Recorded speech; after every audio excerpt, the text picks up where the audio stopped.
Ever wondered why some people magnetize attention the moment they speak? The audiobook Conversation Wizard, People Will Crave Talking to You, reveals the psychological blueprint behind magnetic communication. Master these 9 conversation skills and watch as people seek your company, remember your words, and feel deeply understood in your presence. Miss these insights, and you'll continue wondering why meaningful connections remain elusive, while others effortlessly build relationships that last a lifetime. Chapter 1: Social Confidence. Have you ever watched someone walk into a room and instantly command attention without saying a word? Or noticed how certain people seem to navigate conversations with an effortless grace that leaves others wanting more? The difference isn't some magical charisma gene, it's social confidence. The truth is, most magnetic conversationalists weren't born that way. They developed a skill that you too can master. Social confidence is the foundation upon which all meaningful connections are built, yet it remains elusive for so many of us. We hesitate, second-guess, and retreat into our shells, all while watching others seemingly float through social interactions with ease. What if I told you that the voice in your head constantly whispering, "They'll judge you," or "you'll say something stupid," is lying to you? That the spotlight you feel burning on your every social misstep is largely imaginary? This is where our journey begins. By dismantling the barriers that have kept you from becoming the confident communicator you're capable of being. The illusion of the social spotlight. Everyone is staring at me. They all noticed I stumbled over my words.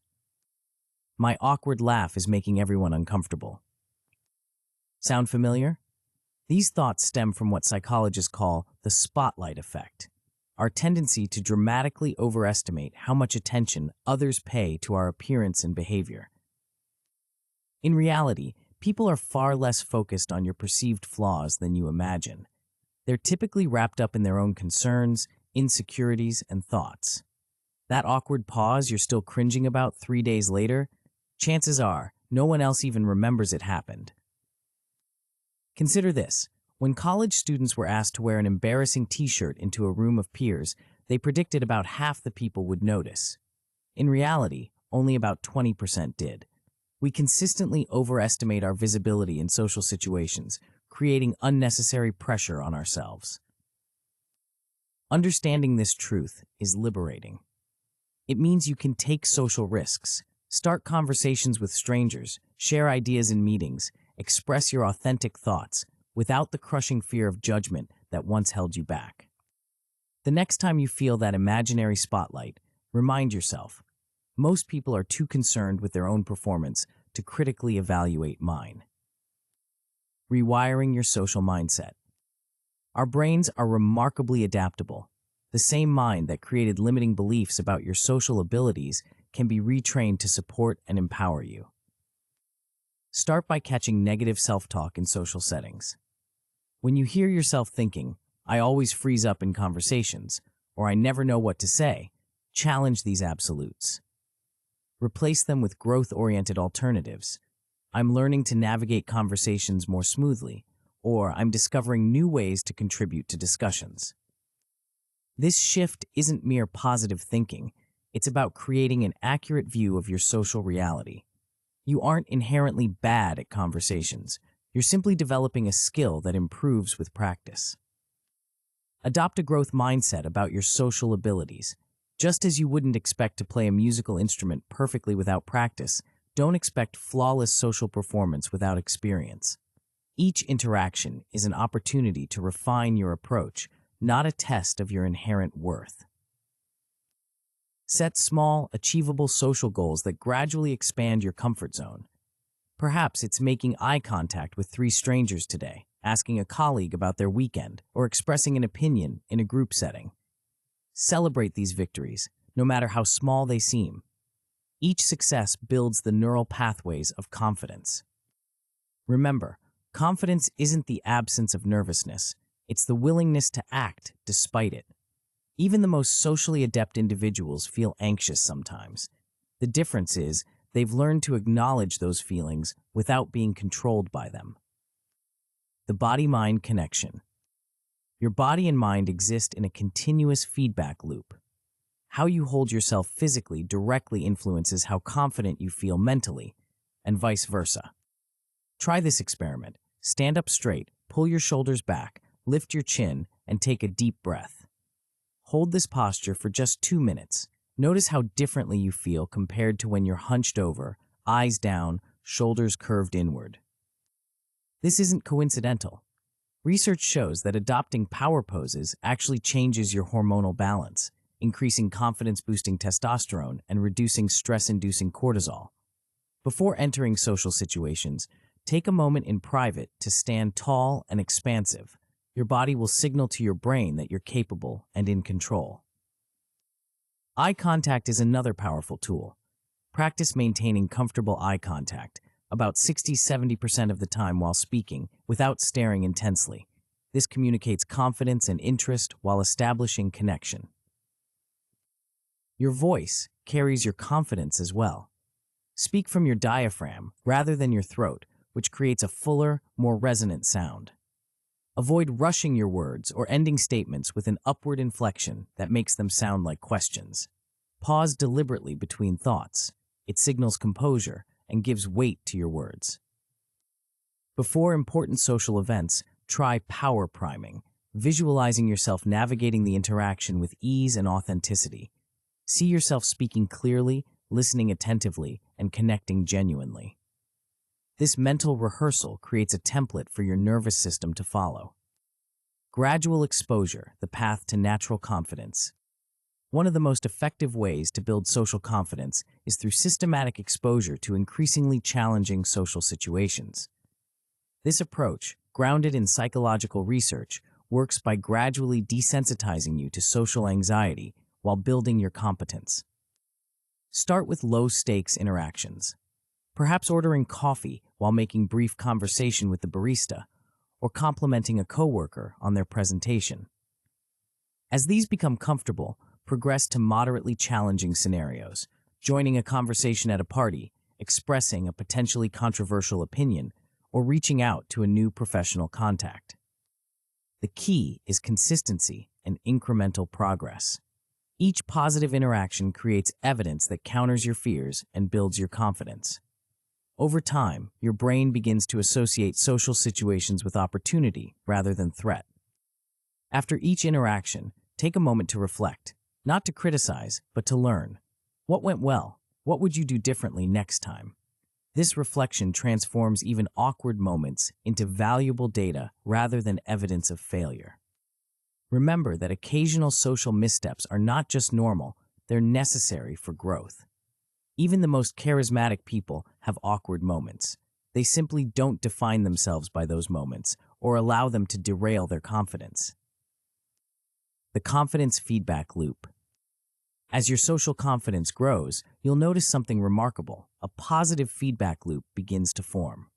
When you enter interactions with genuine confidence, others respond more warmly to you. This positive response further reinforces your confidence, making each subsequent interaction easier. People are naturally drawn to those who appear comfortable in their own skin. Your growing confidence will make others feel at ease around you, opening doors to deeper connections and more meaningful conversations. This doesn't mean pretending to be someone you're not. Authentic confidence isn't about creating a perfect social persona, it's about becoming comfortable with who you genuinely are, imperfections and all. Paradoxically, acknowledging your humanity often makes you more approachable, not less. The most magnetic conversationalists aren't those who never make mistakes. They're those who handle imperfection with grace and continue engaging despite momentary awkwardness. Turning knowledge into practice. Understanding the principles of social confidence is just the beginning. True transformation comes through consistent application. Here are practical ways to implement what you've learned. Start conversations with a genuine compliment or observation about your shared environment. This creates an easy entry point that feels natural rather than forced. Practice active curiosity about others. Genuine interest is both flattering to the other person and takes pressure off you to perform or impress. When feeling nervous, focus outward rather than inward. Direct your attention to the other person or the topic at hand instead of monitoring your own performance. Remember that confidence fluctuates, even for the most socially skilled individuals. On days when you feel less confident, acknowledge it without judgment and engage anyway, perhaps in smaller, more manageable ways. View each interaction as practice rather than a performance. This mindset removes the pressure of perfection and creates space for growth. Social confidence isn't about eliminating all anxiety or awkwardness from your interactions. It's about developing the resilience to engage fully despite those feelings, knowing that with each conversation, you're strengthening the muscles of connection. As you continue building your social confidence, you'll discover that the skills you're developing create a foundation for all the conversational wizardry to come. The ability to approach interactions with calm assurance will amplify every technique you learn in the chapters ahead. The journey to becoming a magnetic conversationalist begins with believing you can be one. Not through some magical transformation, but through deliberate practice and a willingness to step beyond your comfort zone. In the next chapter, we'll explore how to leverage your growing confidence to create powerful first impressions, those critical opening moments that set the tone for every interaction that follows. You'll discover how to instantly signal warmth and competence, ensuring people are drawn to you from the very first hello. For now, remember this: the voice that once told you "I'm not good at talking to people" can be replaced with a new truth: I'm becoming more confident with every conversation. And in that becoming lies the magic of transformation. Before we continue, make sure to subscribe to Grow to the Top and activate notifications to receive more self-improvement tips that will supercharge your growth. And make sure to give this video a thumbs up and share it with your friends. It really helps the channel grow. Thank you for your support. Chapter 2, First Impressions. 7 seconds. That's all it takes for someone to form a judgment about you. Before you've shared your accomplishments, before you've demonstrated your knowledge, before you've even finished your opening sentence, the other person has already begun constructing a narrative about who you are. This might seem unfair, even alarming. How can anyone truly know you in mere seconds? They can't, of course. But the human brain, wired for rapid assessment since our earliest days as a species, doesn't wait for complete information. It makes swift calculations based on limited data, creating impressions that can prove remarkably difficult to reverse. What if you could harness this natural human tendency instead of falling victim to it? What if those first 7 seconds could become your greatest conversational asset, rather than an obstacle to overcome? The power of a first impression extends far beyond that initial meeting. It creates what psychologists call the primacy effect, the tendency for early information to disproportionately influence how we interpret everything that follows. A strong first impression doesn't just start a conversation well. It colors how the other person perceives every word you say afterward. This is why mastering the art of first impressions isn't about manipulation or putting on a show. It's about ensuring that the initial snapshot people get of you aligns with who you truly are at your best, setting the stage for authentic connection rather than having to overcome misconceptions. The hidden judgment criteria. When we meet someone new, our brains are rapidly seeking answers to 2 fundamental questions, though we rarely recognize this conscious evaluation. The first question forms almost instantly: can I trust this person? Shortly after comes the second: can I respect this person? These questions correspond directly to what Harvard psychologist Amy Cuddy identifies as the 2 critical dimensions of social judgment: warmth and competence. Warmth encompasses traits like friendliness, trustworthiness, and sincerity. Competence includes capability, confidence, and effectiveness. What's fascinating is the order of operations. Contrary to what many believe, warmth assessments precede and outweigh competence judgments in social settings. People decide if they like you before they decide if they're impressed by you. And if they don't like you, your impressive credentials may never get the chance to matter. This hierarchy of judgment explains why the polished but cold professional often struggles to build rapport despite their obvious expertise. It's also why the friendly person who makes occasional mistakes is frequently forgiven and welcomed back into conversation. Understanding this natural human tendency gives you a clear first priority: signal warmth before competence. This doesn't mean downplaying your abilities. It simply means recognizing that your kindness and approachability create the gateway through which your competence can later be appreciated. The 7-second advantage.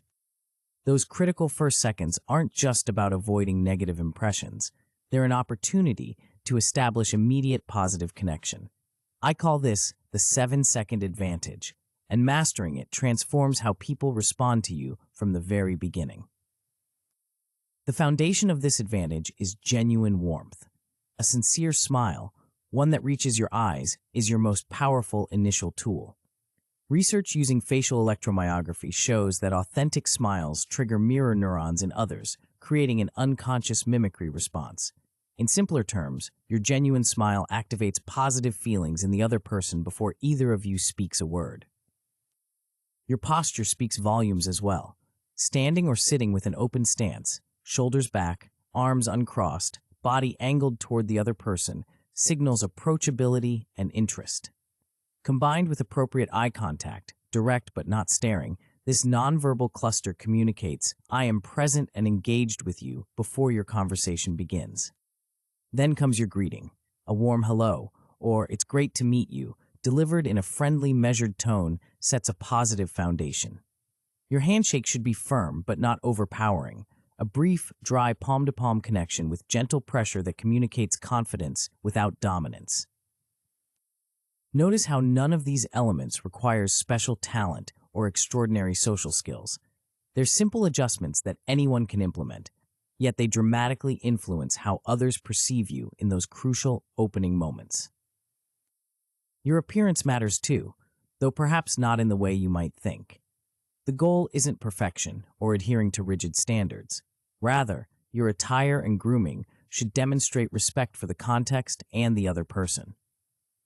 This means dressing appropriately for the setting, slightly more formally than required if you're uncertain, and ensuring basic grooming communicates self-respect. What's remarkable about the 7-second advantage is how it creates a positive feedback loop.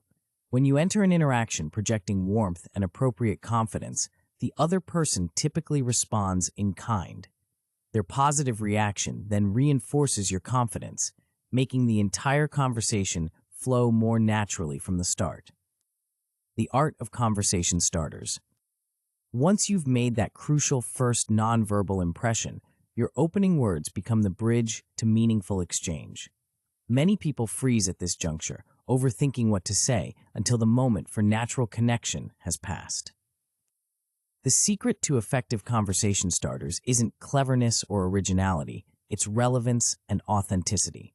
The best openers feel natural rather than rehearsed, and they open doors rather than closing them. One powerful approach is the genuine observation or compliment. Notice something specific about the person or environment and comment on it with authentic interest.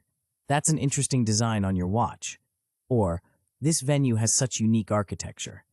The key is specificity. Vague compliments feel hollow, while detailed observations demonstrate actual attention. Environmental comments work particularly well because they create shared experience. Remarking on the unusual lighting in the room, the music playing in the background, or the view from the window establishes common ground without requiring personal disclosure from either party. This creates a low-pressure entry point to conversation. Questions can be equally effective provided they're open-ended and demonstrate interest rather than interrogation. "What brings you to this event?" invites elaboration in a way that "do you come to these events often?" doesn't. The former creates space for the other person to share as much or as little as they're comfortable with. What many don't realize is that your opening line matters less than what follows it. Research from Harvard Business School found that asking follow-up questions, showing genuine curiosity about the other person's response, dramatically increases likability in initial meetings. In speed dating experiments, participants who asked more follow-up questions were significantly more likely to secure a second date. This finding reveals something profound about human connection. People care less about how interesting you seem, and more about how interested you are in them. Your curiosity about their response creates the sense that you're truly present in the conversation, rather than waiting for your turn to speak. Prepare several conversation starters that feel natural to you for different contexts. Having these ready reduces anxiety and prevents awkward silences. But remember, the goal isn't to deliver a perfect line.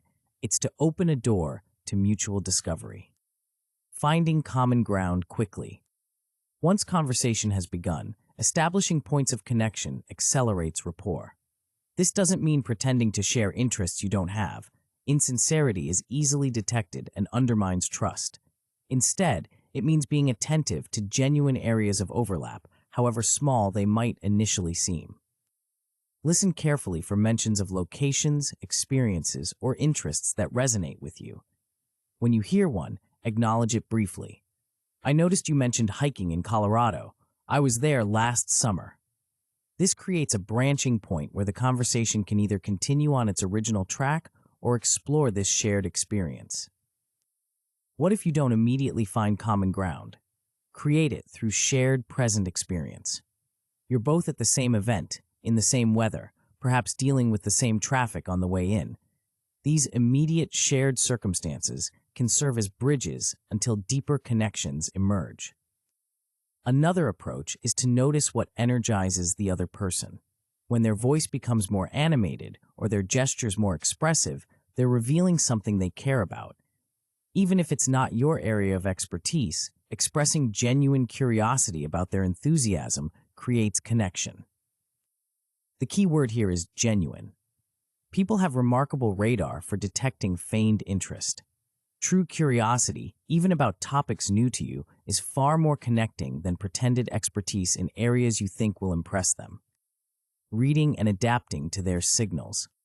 Perhaps the most sophisticated aspect of creating strong first impressions is the ability to read the other person's signals and adapt accordingly. This isn't about changing who you are, it's about adjusting your communication style to create comfort and connection. In those initial moments, observe how the other person carries themselves. Are they energetic and expressive, or more reserved and measured? Do they speak quickly or deliberately? Do they stand close or maintain more personal space? These clues reveal their communication preferences and comfort zones. Someone who speaks quickly and animatedly might appreciate your matching their energy, while a more reserved individual might find that overwhelming. A person who maintains greater physical distance likely values personal space and might be uncomfortable with touch beyond the initial handshake. This adaptive approach extends to conversation topics as well. Notice which questions or comments elicit engaged responses versus polite but brief acknowledgments. When you find a topic that generates genuine interest, explore it further rather than moving quickly to the next item on a mental checklist. The goal isn't to become a social chameleon without authentic presence. Rather, it's to demonstrate emotional intelligence by recognizing and respecting the other person's communication style while remaining true to yourself. Priming yourself for success. The impression you make isn't just about techniques applied in the moment. It's also about how you prepare yourself mentally before the interaction begins. Your internal state profoundly influences your external presentation. Before important meetings or social events, take a few moments for what I call positive priming, mentally rehearsing a successful interaction. Visualize yourself greeting others with confidence, engaging in flowing conversation, and creating connection.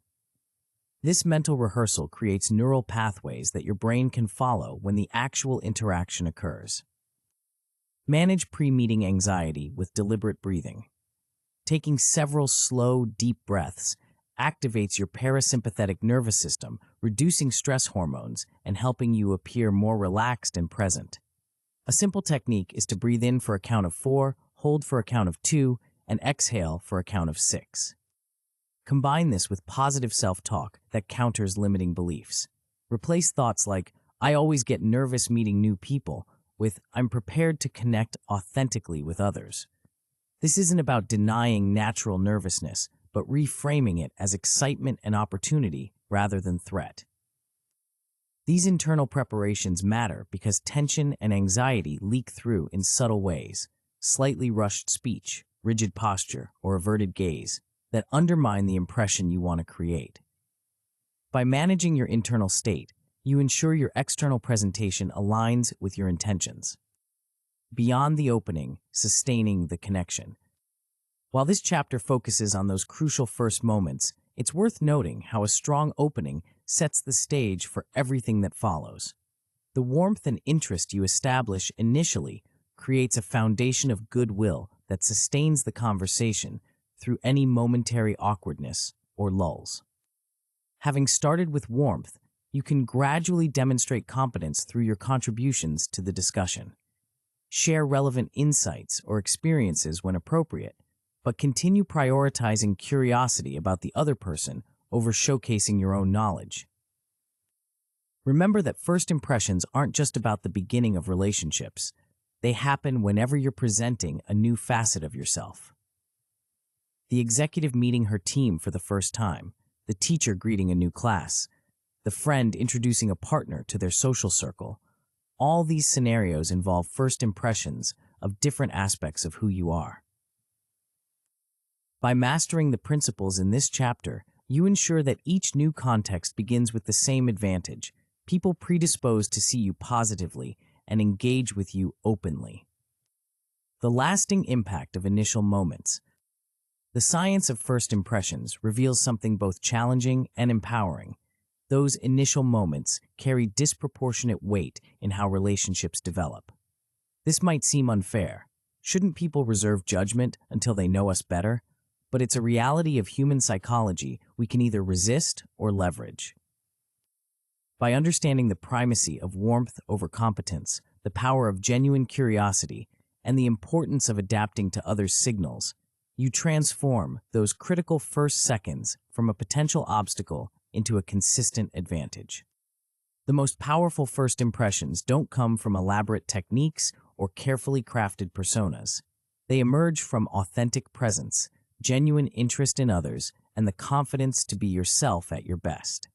When you approach new connections with warmth, curiosity, and attentiveness, you create openings for relationships that can grow in depth and meaning over time. As you continue developing your conversational wizardry, remember that first impressions set the stage for everything that follows. Master them, and you'll find doors opening that might otherwise remain closed. In the next chapter, we'll explore how your body speaks even when your voice is silent. You'll discover the hidden language that either amplifies or undermines your words. A code that, once mastered, allows you to communicate with remarkable power without saying a word. This silent vocabulary might be the most influential aspect of your communication, yet most people remain unaware of its profound impact. Chapter 3: Body Language. She never said a word, yet everyone in the room knew exactly what she was thinking. As she entered, her shoulders squared and chin slightly raised, people instinctively turned toward her. Her steady gaze connected briefly with each person she passed, accompanied by a subtle but genuine smile. Without uttering a single syllable, she had already established her presence and commanded attention. What was her secret? What invisible force drew others to her before she'd spoken? The answer lies in a language more ancient and powerful than words, a silent vocabulary that humans have been using since long before we developed speech.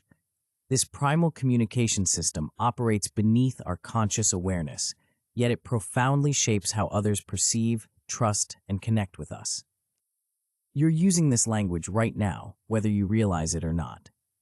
With every gesture, posture shift, and facial expression, you're sending messages that others are subconsciously decoding. These signals can either amplify your spoken words or completely contradict them. And when there's a conflict between what you say and what your body communicates, people almost invariably trust the latter. This silent orchestra of signals constitutes up to 93% of your communicative impact in emotional exchanges. Master this unspoken language, and you'll possess a conversational superpower that transforms every interaction, making your presence felt even in moments of silence. The truth your body reveals. Imagine telling someone you're completely relaxed while your shoulders are tensed toward your ears, your arms are tightly crossed, and your foot taps rapidly against the floor. Which message will they believe, your words or your body? The answer is clear. When verbal and nonverbal messages conflict, our brains are wired to trust the nonverbal. This isn't a conscious choice, it's a deeply ingrained survival mechanism. Throughout human evolution, our ancestors needed to quickly determine whether an approaching stranger represented threat or opportunity. They couldn't afford to be fooled by pleasant words masking dangerous intent. This evolutionary legacy remains active in our modern brains. When someone's words say, "I'm interested in your ideas," but their body language communicates boredom or dismissal, we instinctively sense the disconnect. Something feels off, even if we can't immediately identify what it is. The implications are profound. Your body is constantly testifying to your true thoughts and feelings, often without your awareness. This can work against you when your nonverbal cues undermine your message, or tremendously for you when you learn to align your body language with your intentions. The first step toward mastery is awareness. Most people move through life oblivious to the signals they're broadcasting. They focus exclusively on their words while their body tells an entirely different story. By becoming conscious of your nonverbal communication, you gain the ability to ensure your entire being speaks with one congruent voice. This doesn't mean adopting a rigid, performative posture that feels unnatural. Quite the opposite. It means developing a physical presence that authentically expresses your best self. When your nonverbal cues align with your words and intentions, you achieve a powerful congruence that others experience as authenticity and trustworthiness. The foundation, posture and presence. The way you carry yourself forms the baseline of your nonverbal communication. Before a single gesture or expression, your posture broadcasts information about your confidence, mood, and openness to connection. An upright posture, with shoulders relaxed and drawn slightly back, not hunched forward or tensely raised, signals both confidence and approachability. This doesn't mean military stiffness. Think of it as being comfortably aligned, your spine supporting you without strain. When standing, distribute your weight evenly on both feet rather than shifting from side to side, which can communicate nervousness or impatience. When seated, lean slightly forward rather than collapsing back into your chair. This subtle inclination toward the other person signals engagement and interest. Keep your arms open rather than crossed, which can be interpreted as defensive or closed off. If you're uncertain what to do with your hands, rest them loosely in your lap or on the table. Avoid fidgeting, which distracts from your message and suggests anxiety. The power of posture extends beyond how others perceive you. It actually changes how you feel about yourself. Research on power posing demonstrates that adopting expansive, confident postures for even 2 minutes increases testosterone, associated with confidence, and decreases cortisol, associated with stress. Your body position doesn't just communicate your internal state to others, it actively influences that state. Movement quality matters as well. Purposeful, deliberate movements convey confidence and self-possession, while fidgeting, random touching of face or hair, or constant repositioning suggests nervousness and undermines your message. This doesn't mean becoming unnaturally still. Natural gestures that emphasize your points are engaging and dynamic. The key is intentionality rather than nervous habit. Consider how you enter a room. This moment sets the tone for all that follows. Enter with your head up, making brief eye contact with people rather than looking at the floor. A genuine smile, even a slight one, creates an immediate positive impression. These first seconds establish your nonverbal foundation before you've said a word. The windows to connection, eyes and face. If posture forms the foundation of your nonverbal communication, your eyes and facial expressions create the emotional connection.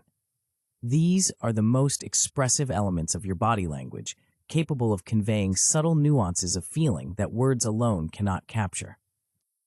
Eye contact is particularly powerful. Research shows that direct gaze increases the perceived truthfulness of statements and creates a sense of connection. However, there's a delicate balance. Too little eye contact can seem evasive or disinterested, while too much can feel intimidating or uncomfortable. The sweet spot is maintaining eye contact for about 60 to 70% of the time while speaking and 80 to 90% while listening. This isn't about staring unblinkingly, it's about steady attention with natural breaks. When speaking to groups, distribute your gaze among different people, connecting briefly with each person rather than fixating on one individual or looking over everyone's heads. Your facial expressions continuously broadcast your emotions and reactions.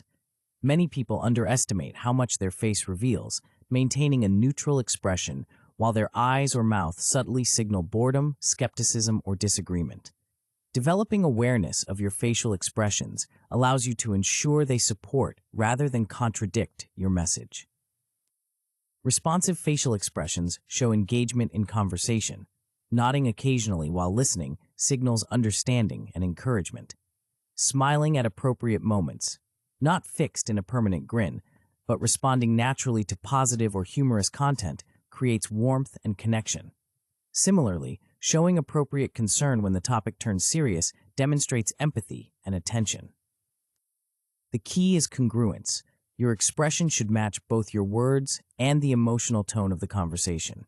A serious message delivered with a smile creates cognitive dissonance, as does expressing enthusiasm with a flat affect.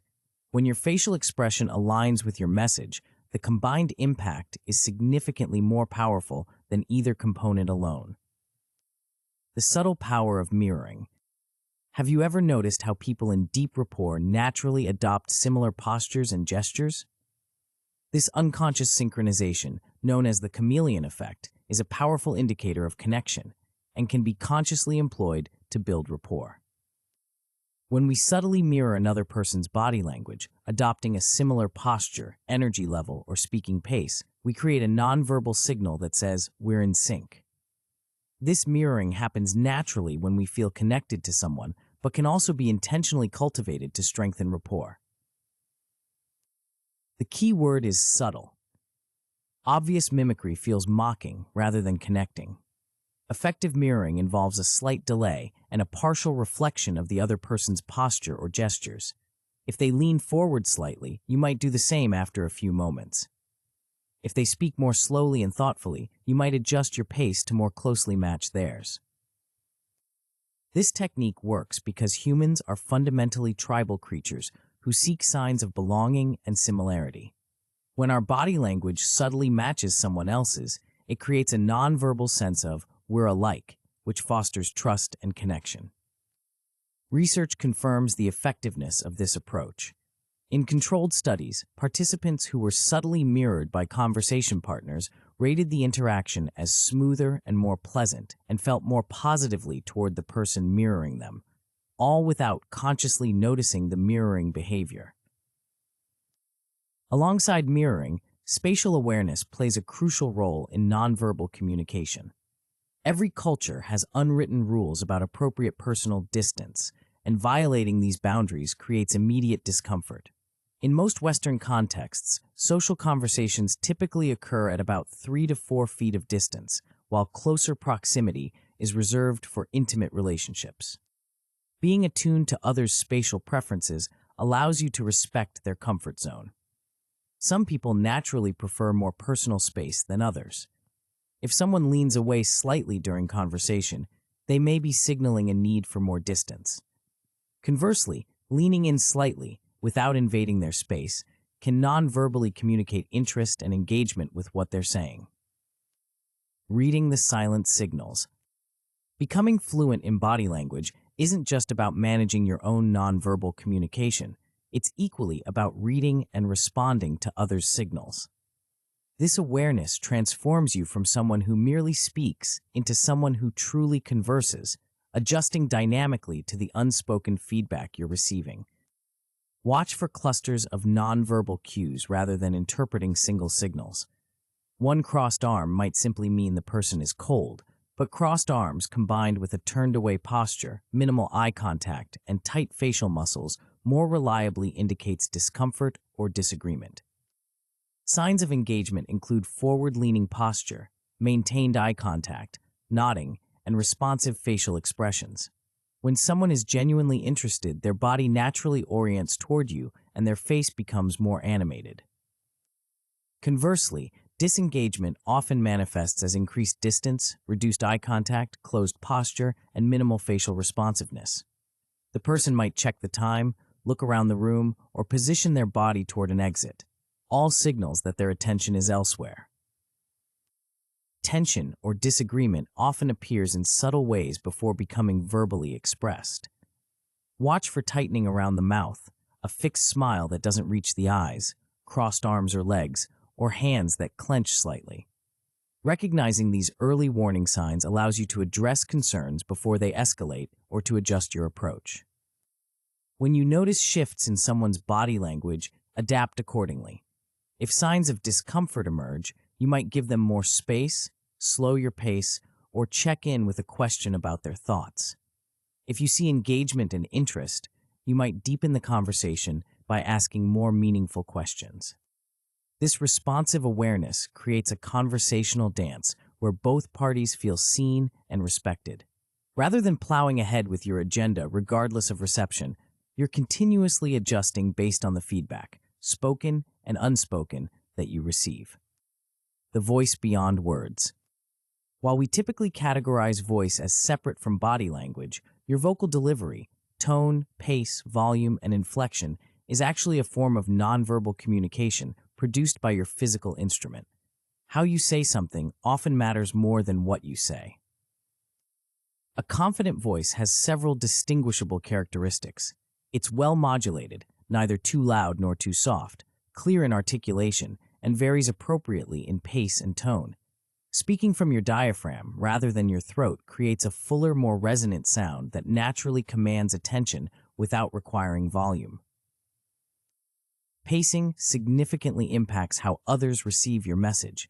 Speaking too quickly can make you seem nervous or can overwhelm listeners, while excessive slowness might test patience. The sweet spot varies by context. A complex idea might require slower delivery, while an exciting story benefits from more energetic pacing. Strategic pauses are among the most powerful vocal tools.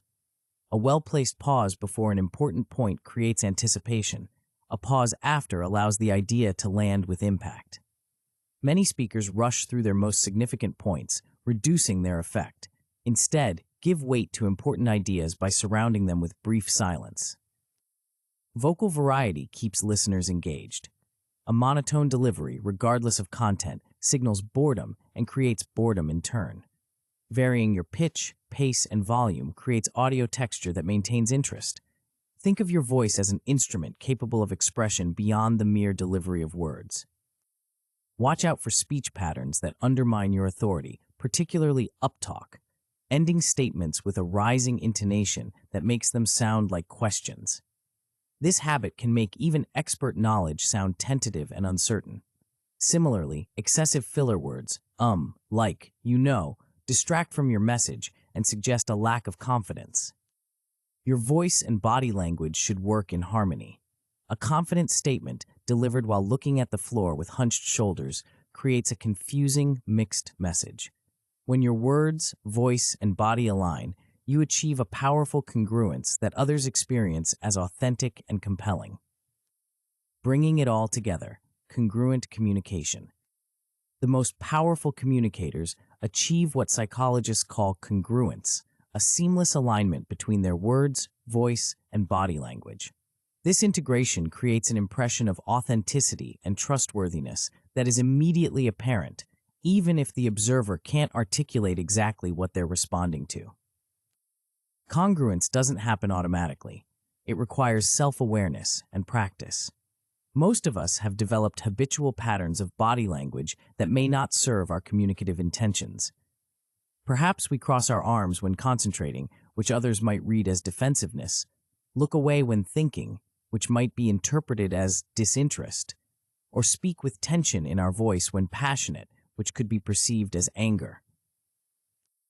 Developing congruent communication begins with awareness of these patterns.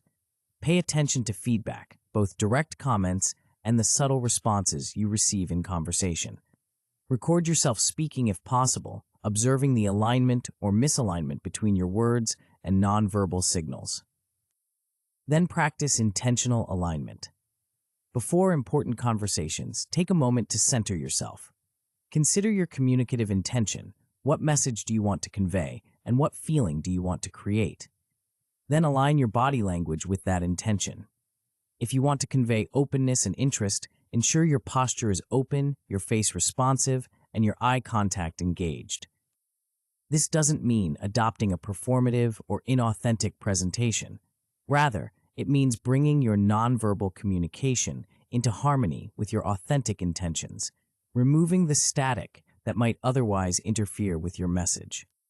With practice, this alignment becomes more natural.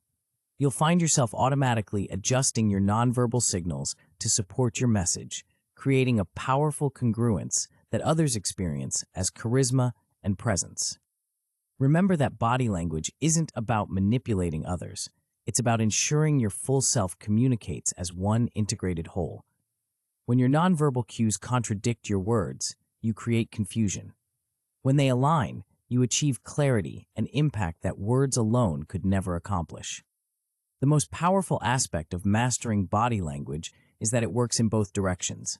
By adjusting your physical state, you actually influence your internal experience. Standing tall doesn't just make you appear more confident, it helps you feel more confident. Smiling doesn't just signal happiness to others, it actually triggers positive emotional responses in your own brain. This bidirectional relationship means that practicing confident, open body language isn't just about creating an impression, it's about becoming more genuinely confident and open. Your body and mind exist in continuous feedback with each other, creating either virtuous or vicious cycles. By consciously choosing positive nonverbal patterns, you initiate virtuous cycles that transform both how others perceive you and how you experience yourself. As you continue developing your conversational wizardry, remember that your body speaks volumes before your words are heard. By mastering this silent language, you ensure that every part of you, verbal and nonverbal, works in harmony to create connection, trust, and impact. In our next chapter, we'll explore a dimension of conversation that transforms ordinary exchanges into extraordinary connections. You'll discover how shifting your focus from speaking to receiving can make others feel truly seen and valued in ways they rarely experience. This seemingly simple adjustment in your conversational approach might be the most powerful tool for making people crave talking with you, yet it's the very thing most people never learn to do well. Chapter 4. Active Listening. What if I told you that the most powerful conversational tool isn't about what you say at all? Imagine being in the presence of someone who makes you feel as though, in that moment, you are the only person who matters. Someone who seems to understand not just your words, but the feelings and intentions behind them. Someone who gives you the rare gift of being truly heard. This experience is so uncommon that when we encounter it, we're drawn to it like moths to flame. We find ourselves opening up, sharing more deeply, and looking forward to the next conversation with this person. We crave their company, not because of their witty remarks or fascinating stories, but because of how we feel when we're with them. The secret? It's not about their talking, it's about their listening. In a world where everyone is eager to speak, to share their opinions and experiences, the person who masters the art of truly hearing others stands out like a lighthouse on a dark shore. This rare skill creates a magnetic pull that transforms ordinary conversations into meaningful connections. But what exactly makes someone a great listener? Is it simply staying quiet while the other person speaks, or is there something more dynamic, more engaged happening beneath the surface?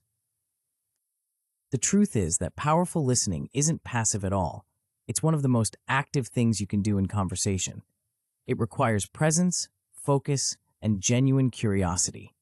It demands that you temporarily set aside your own thoughts and experiences to fully enter someone else's world. This chapter will reveal the hidden dimensions of listening that transform it from a basic courtesy into a conversational superpower. As you develop these skills, you'll notice something remarkable. People will begin seeking you out, looking forward to talking with you, and leaving conversations feeling understood and valued in ways they rarely experience elsewhere. The presence paradox. The foundation of powerful listening begins with something deceptively simple, yet increasingly rare in our distracted world: being fully present. True presence means giving your undivided attention to the person speaking. It means temporarily setting aside your mental to-do list, silencing the internal dialogue about what you'll say next, and resisting the urge to check your phone or scan the room for more interesting prospects. This complete attention is so uncommon that when people experience it, they notice, often at a subconscious level. They sense that you're fully with them, not just physically present, but mentally and emotionally engaged as well. The paradox is that while presence requires you to temporarily forget yourself, it actually makes you more memorable to others. By focusing entirely on them rather than on managing your own impression, you create a stronger connection than any clever comment or personal anecdote could achieve. Creating this presence begins with eliminating distractions. Put your phone away, not just face down on the table, which research shows still divides your attention, but completely out of sight. Position yourself to face the speaker directly, minimizing visual distractions in your peripheral vision. Your body language should communicate attentiveness. Lean slightly forward, maintain comfortable eye contact, and orient your body toward the speaker. These nonverbal signals don't just show the other person you're listening, they actually help you listen better by physically aligning your body with your intention. Mental presence requires discipline. Our minds naturally wander, especially when someone is speaking about a topic we find less engaging. When you notice your thoughts drifting to what you'll say next, or to an unrelated matter, gently bring your focus back to the speaker. Like any skill, this mental discipline improves with practice. The most challenging aspect of presence is patience. Modern life conditions us for speed and efficiency, making us uncomfortable with pauses or slower conversational rhythms. Yet some of the most meaningful exchanges emerge when we resist rushing, allowing the other person time to gather their thoughts or explore a complex idea. This patience extends to how you respond as well. Rather than immediately jumping in with your own experience or opinion when the speaker pauses, give their words a moment to settle.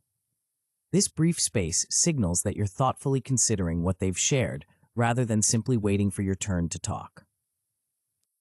The difference between hearing and listening lies in this quality of presence.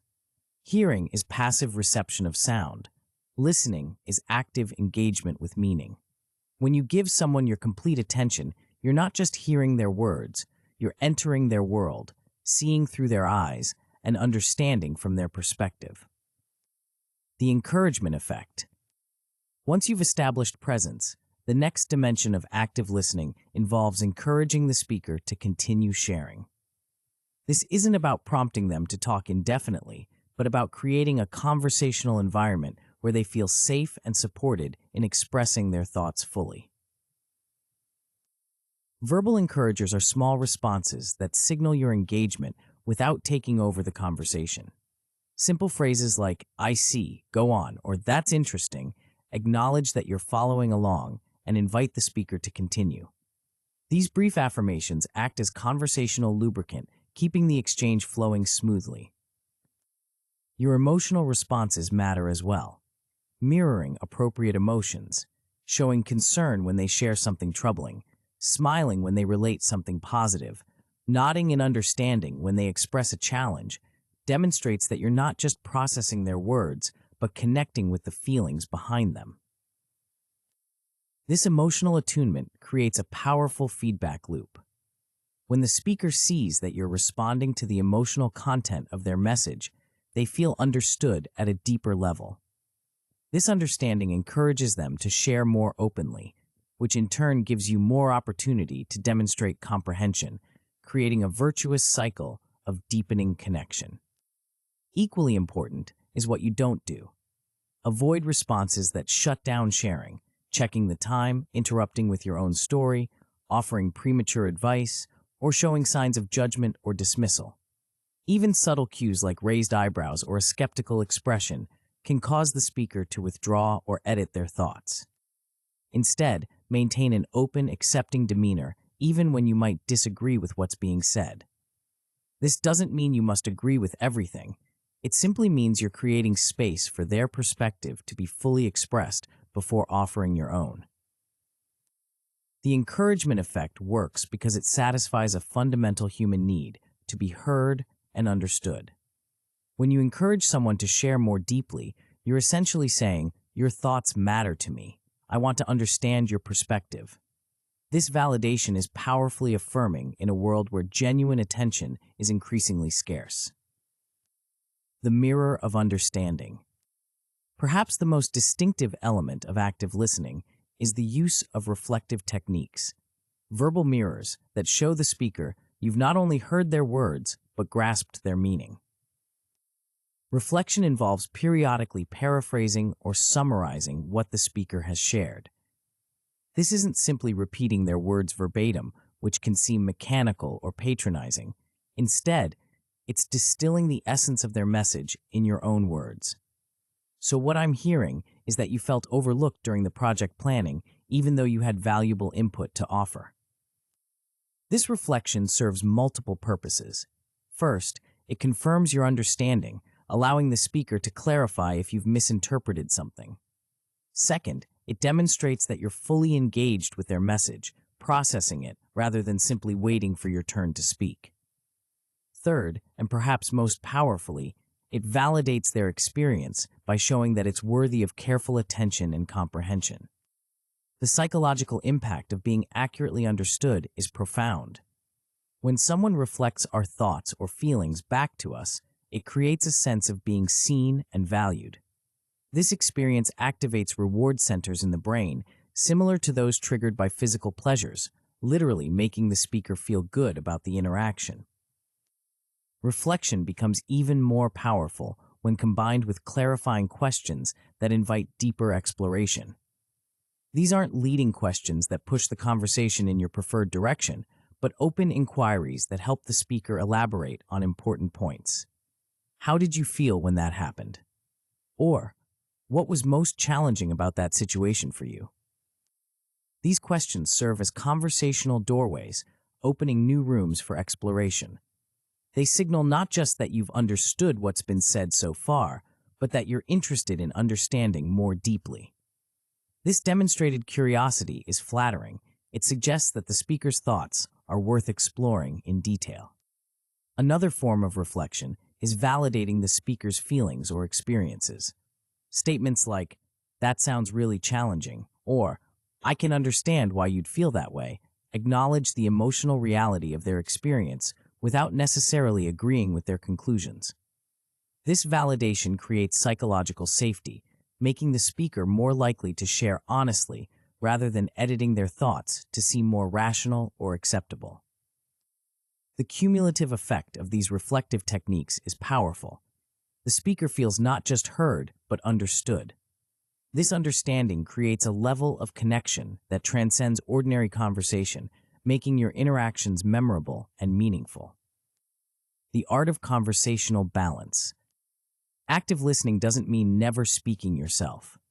Rather, it involves finding the right balance between listening and contributing, creating a conversational rhythm that feels natural and mutually satisfying. This balance begins with recognizing when to remain silent and when to respond.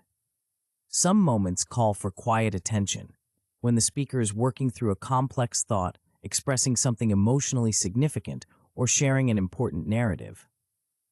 Other moments invite response, when they've asked a direct question, when they seem to be seeking feedback, or when they've clearly concluded a thought. The thoughtful pause is an underutilized tool in this balancing act. When the speaker finishes a significant point, taking a brief moment before responding signals that you're considering their words rather than simply waiting for your turn. This pause creates space for reflection on both sides and often leads to deeper, more thoughtful exchanges. When it is your turn to speak, build bridges rather than changing direction abruptly. Connect your contribution to what's been shared. What you said about the challenge of balancing competing priorities reminds me of. This continuity shows that you've been listening and values the conversational thread they've established. The principle of reciprocity suggests that how you listen influences how others listen to you. When you demonstrate attentive, engaged listening, you establish a conversational norm that the other person is likely to follow when it's your turn to speak. This creates a virtuous cycle where both parties feel increasingly heard and understood. Remember that conversation is not a zero-sum game where one person's participation diminishes the others. The most satisfying exchanges have a natural ebb and flow, with both parties contributing and receiving in turn. Your goal is not to minimize your own participation, but to ensure that when you do speak, it enhances rather than derails the shared dialogue. The neurological magic of being heard. What happens in the brain when someone truly listens to us? Neuroscience offers fascinating insights into why active listening creates such powerful connections. When we experience being genuinely heard and understood, our brain's reward circuitry activates. The ventral striatum, a region associated with pleasure and positive emotions, lights up in response to feeling listened to. This neural activation is similar to what occurs when we receive more tangible rewards, suggesting that being heard is a fundamental human need that produces real neurological satisfaction when fulfilled. This reward response helps explain why people seek out good listeners and enjoy their company. The brain essentially says, "This interaction feels good. Let's have more of it." Over time, this creates a positive association with the person who provides this rewarding experience of being heard.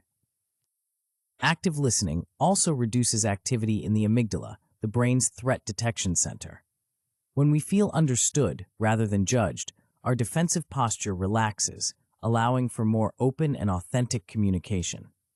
This is why people often share more deeply with attentive listeners. The brain signals that it's safe to be vulnerable. Perhaps most remarkably, research shows that speakers actually rate their own experiences more positively when describing them to an active listener. The same event seems better when shared with someone who demonstrates understanding and engagement. This suggests that good listeners don't just hear our stories, they actually help us reframe and reinterpret our experiences in more positive ways. These neurological insights reveal why active listening is far more than a polite conversational habit. It creates a biological response that draws people to us and makes our interactions more rewarding for both parties. From technique to authentic connection. As you develop your active listening skills, you may initially experience them as techniques to be applied, conscious efforts that require attention and practice. This is natural and necessary in the learning process. However, the goal is for these practices to eventually become integrated aspects of how you naturally engage with others. The transition from technique to authentic connection happens gradually as you internalize the mindset behind the methods. This mindset is fundamentally one of curiosity and respect, a genuine interest in understanding others' perspectives, and a belief that their thoughts and feelings are worthy of attention. With practice, you'll find that active listening becomes less about following specific steps and more about being fully present with another human being. The techniques become tools that support this presence rather than rules to follow mechanically. This authentic integration is what transforms active listening from a communication skill into a conversational gift. People don't respond to techniques, they respond to genuine attention and understanding. When your listening comes from a place of sincere interest rather than calculated practice, it creates connections that transcend ordinary interaction. Remember that active listening isn't about being perfect, it's about being present. There will be times when your mind wanders, when you interrupt too quickly, or when you miss important cues. What matters is your commitment to continuously refining your ability to truly hear others. As you implement these practices, you'll notice subtle but significant changes in your conversations. People will share more openly with you. They'll seek your company when they need to process important thoughts or feelings. They'll leave interactions with you feeling understood and valued in ways they may struggle to articulate but deeply appreciate. You'll also find that active listening enhances your own experience of conversation. Rather than the exhausting effort of constantly formulating your next comment or story, you'll discover the pleasure of being fully immersed in the exchange, present to both the other person and your own responses. The most powerful testament to your listening skill won't be anything anyone says about you. It will be their desire to talk with you again. When people consistently seek you out for conversation, when they leave interactions feeling better than when they arrived, when they tell you things they don't usually share with others, you'll know that your listening has become truly active and engaging. In a world where attention is increasingly fragmented and genuine connection increasingly rare, the ability to truly listen is nothing short of revolutionary. It transforms ordinary exchanges into meaningful connections.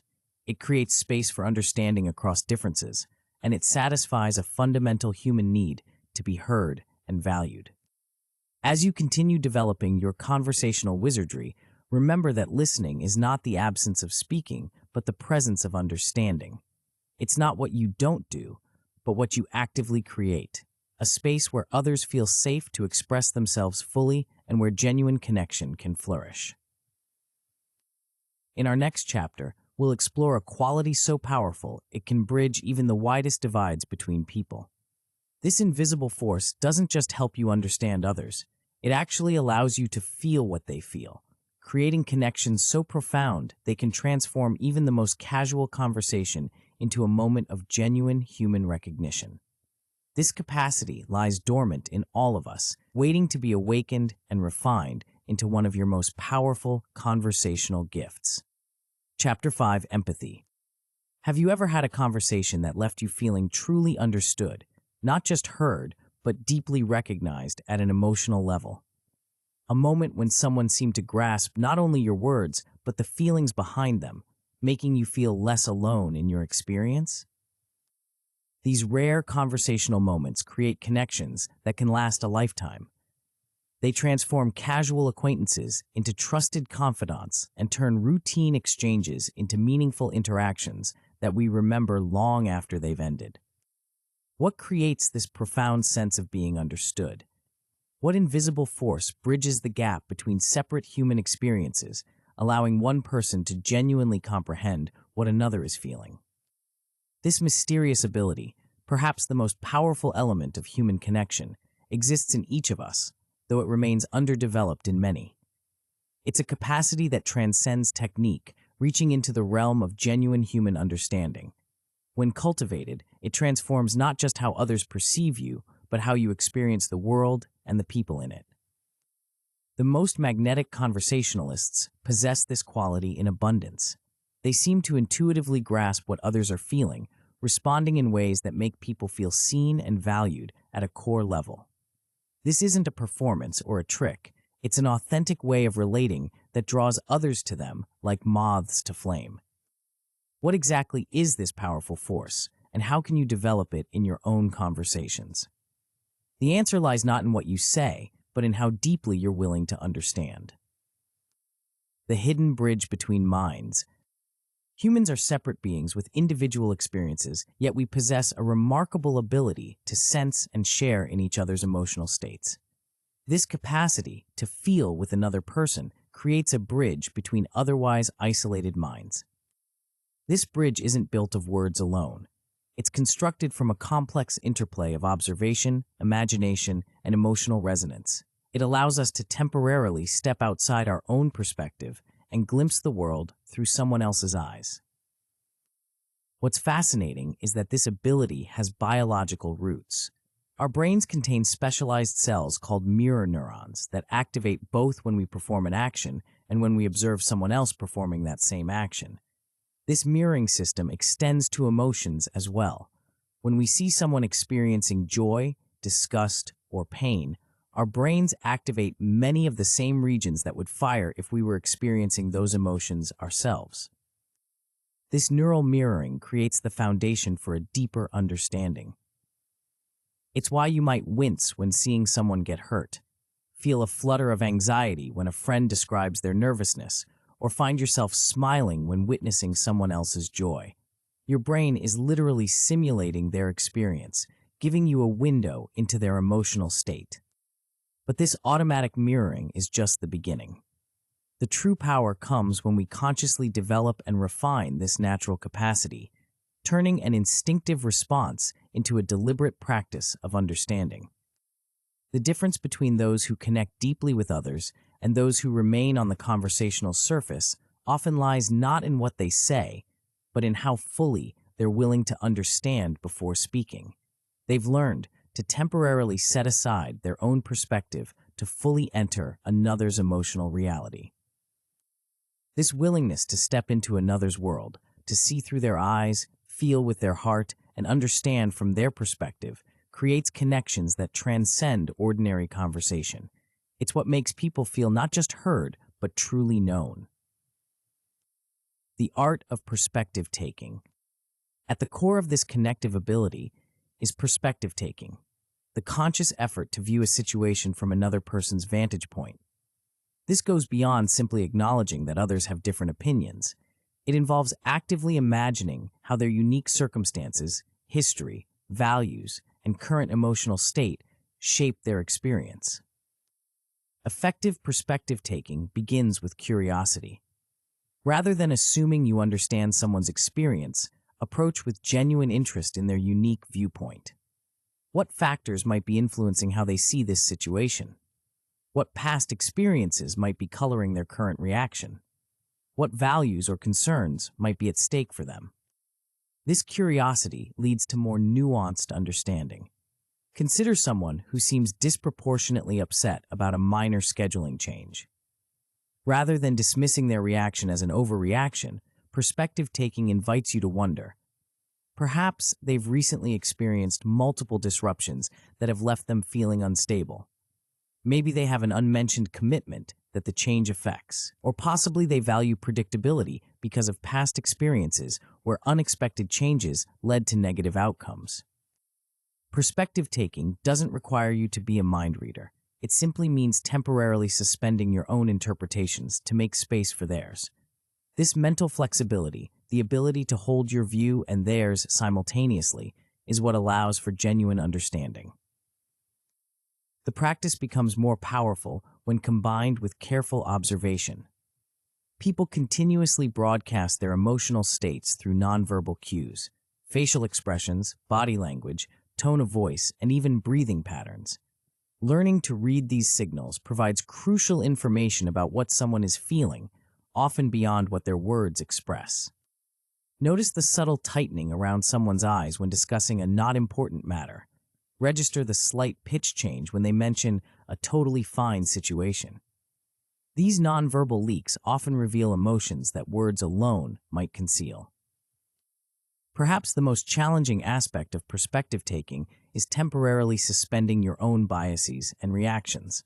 When someone expresses a view that contradicts yours or describes a situation differently than you experienced it, the natural tendency is to mentally argue or dismiss their perception. True perspective taking requires holding your reactions in abeyance, not permanently, but long enough to fully grasp their viewpoint. This doesn't mean abandoning your own perspective or agreeing with views you find incorrect. It simply means creating space to understand before responding.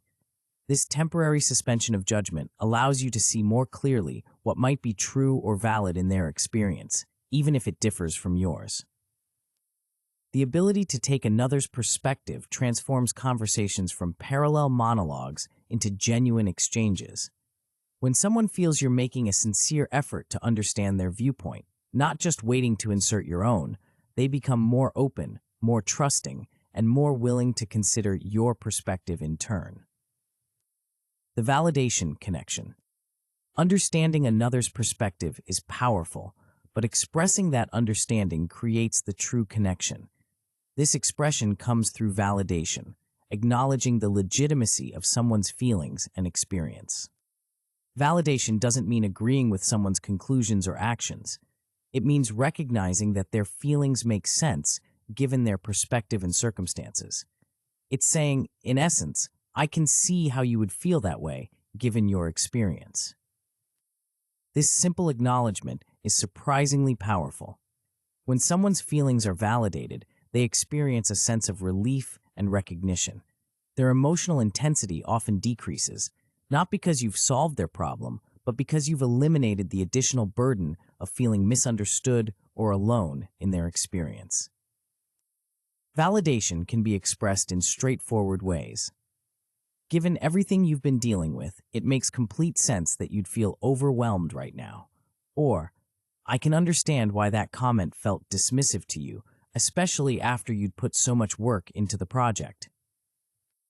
These statements don't judge whether the person should feel a certain way. They simply acknowledge that their feelings are a natural response to their situation as they perceive it. Another form of validation is normalizing, helping someone see that their reactions are common human responses rather than personal failings or overreactions.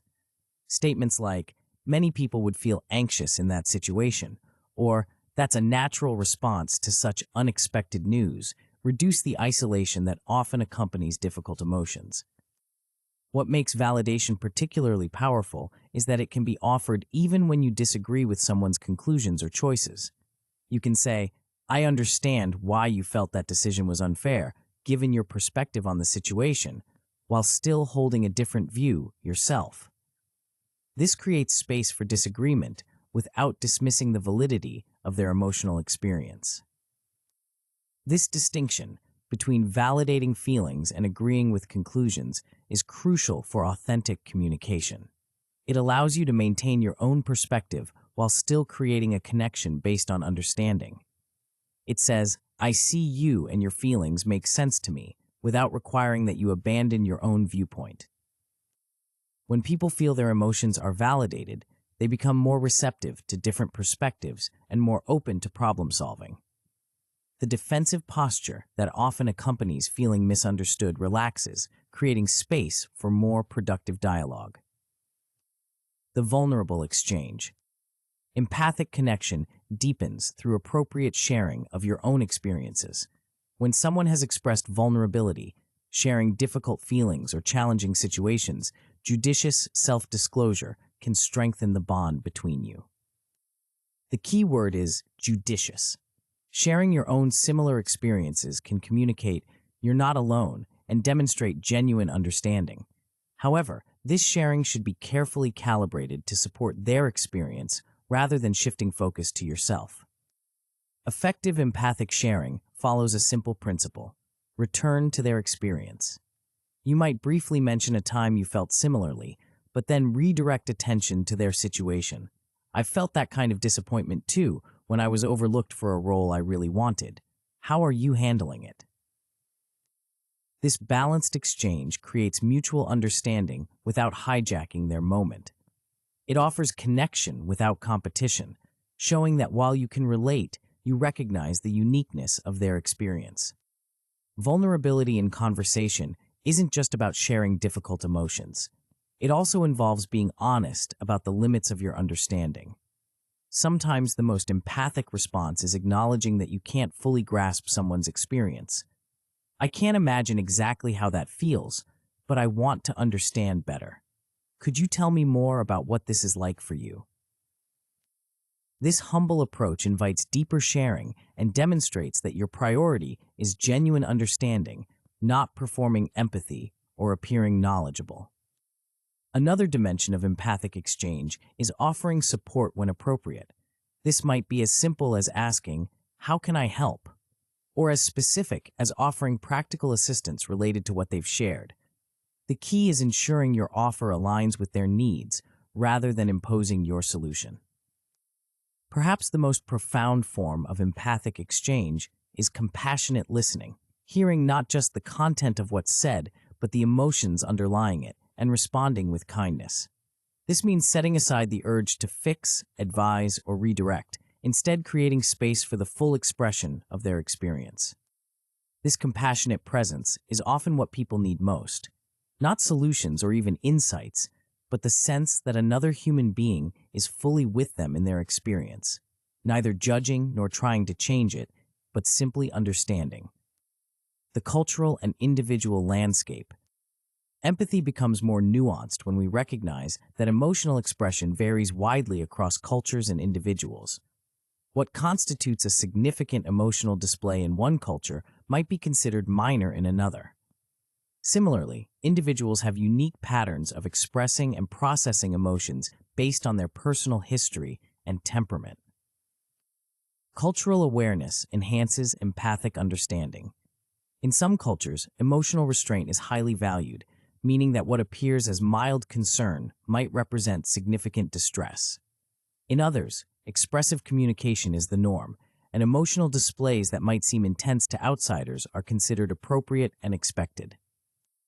These variations don't mean empathy across cultural differences is impossible. Quite the opposite.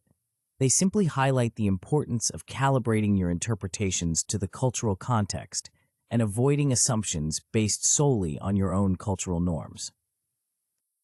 Individual differences are equally important. Some people naturally express emotions more visibly than others. Some process feelings internally before sharing, while others process through expression. Some communicate emotional needs directly, while others indicate them indirectly. Over time, you can learn each person's emotional language, their unique patterns of expression, and what different reactions typically signify for them. This personalized understanding allows you to respond more accurately to their specific needs and communication style. Ongoing empathic connection involves checking in rather than assuming continued understanding. Simple questions like, "How are you feeling about this now?" or "Has anything shifted for you since we last talked about this?" demonstrate continued interest in their experience and acknowledge that emotions evolve over time. This attentiveness to cultural and individual differences transforms empathy from a general capacity into a personalized connection. It shows that you're not applying a one-size-fits-all approach to understanding, but are genuinely interested in their unique experience.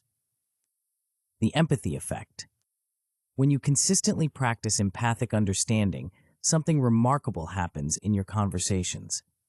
People begin to share more openly, trust your responses more deeply, and seek your company when navigating important or difficult experiences. This empathy effect creates a virtuous cycle. As people feel more understood by you, they reveal more of their authentic thoughts and feelings. This deeper sharing gives you more opportunity to demonstrate understanding, which further strengthens the connection, creating relationships of unusual depth and resilience. The effect extends beyond individual relationships. Empathic understanding helps bridge differences that might otherwise create division.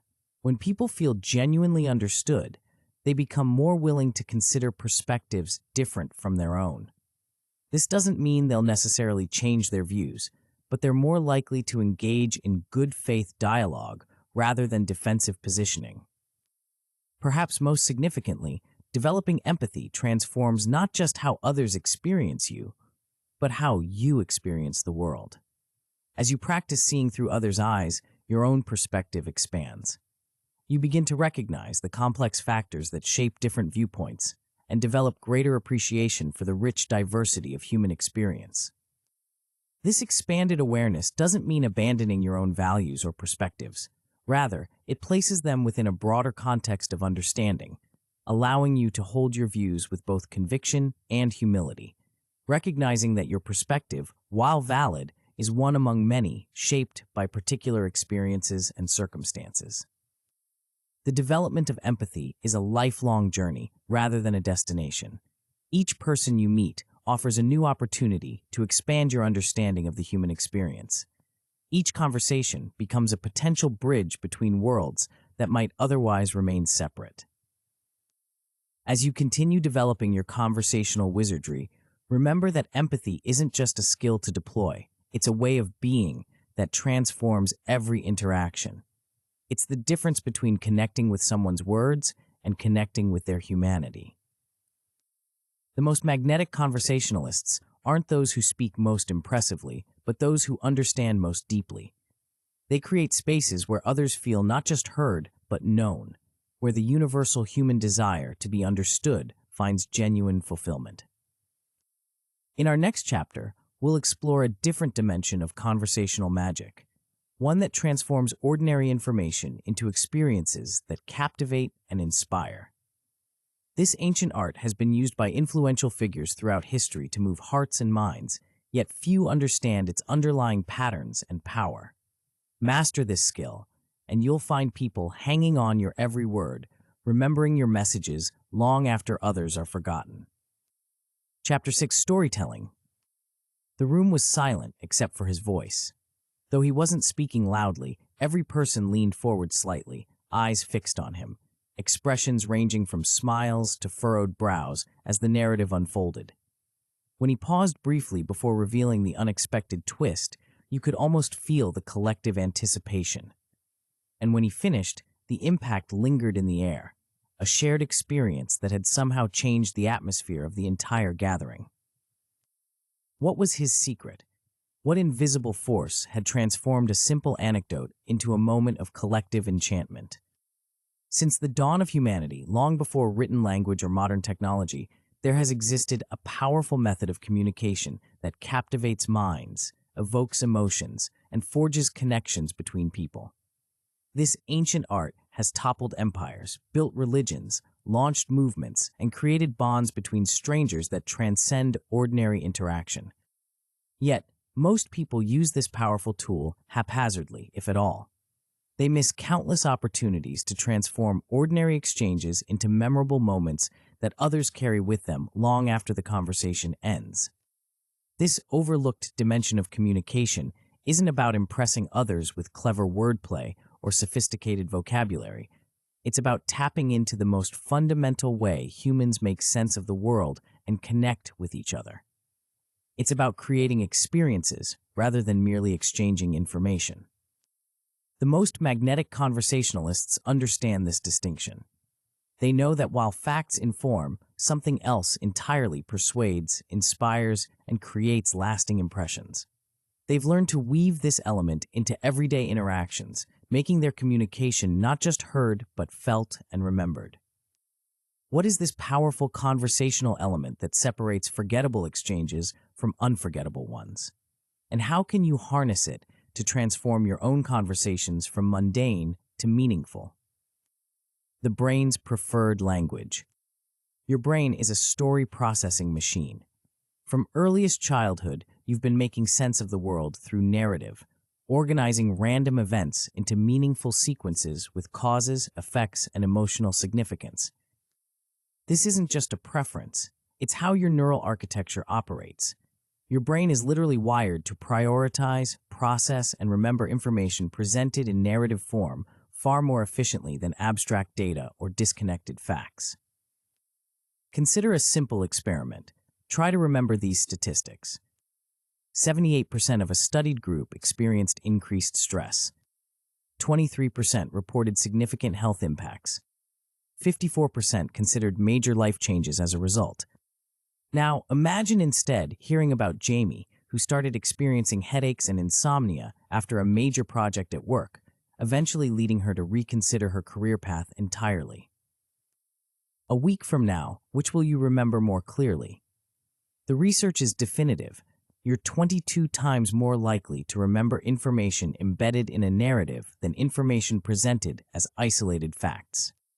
This cognitive preference isn't a quirk or a weakness, it's a sophisticated evolutionary adaptation.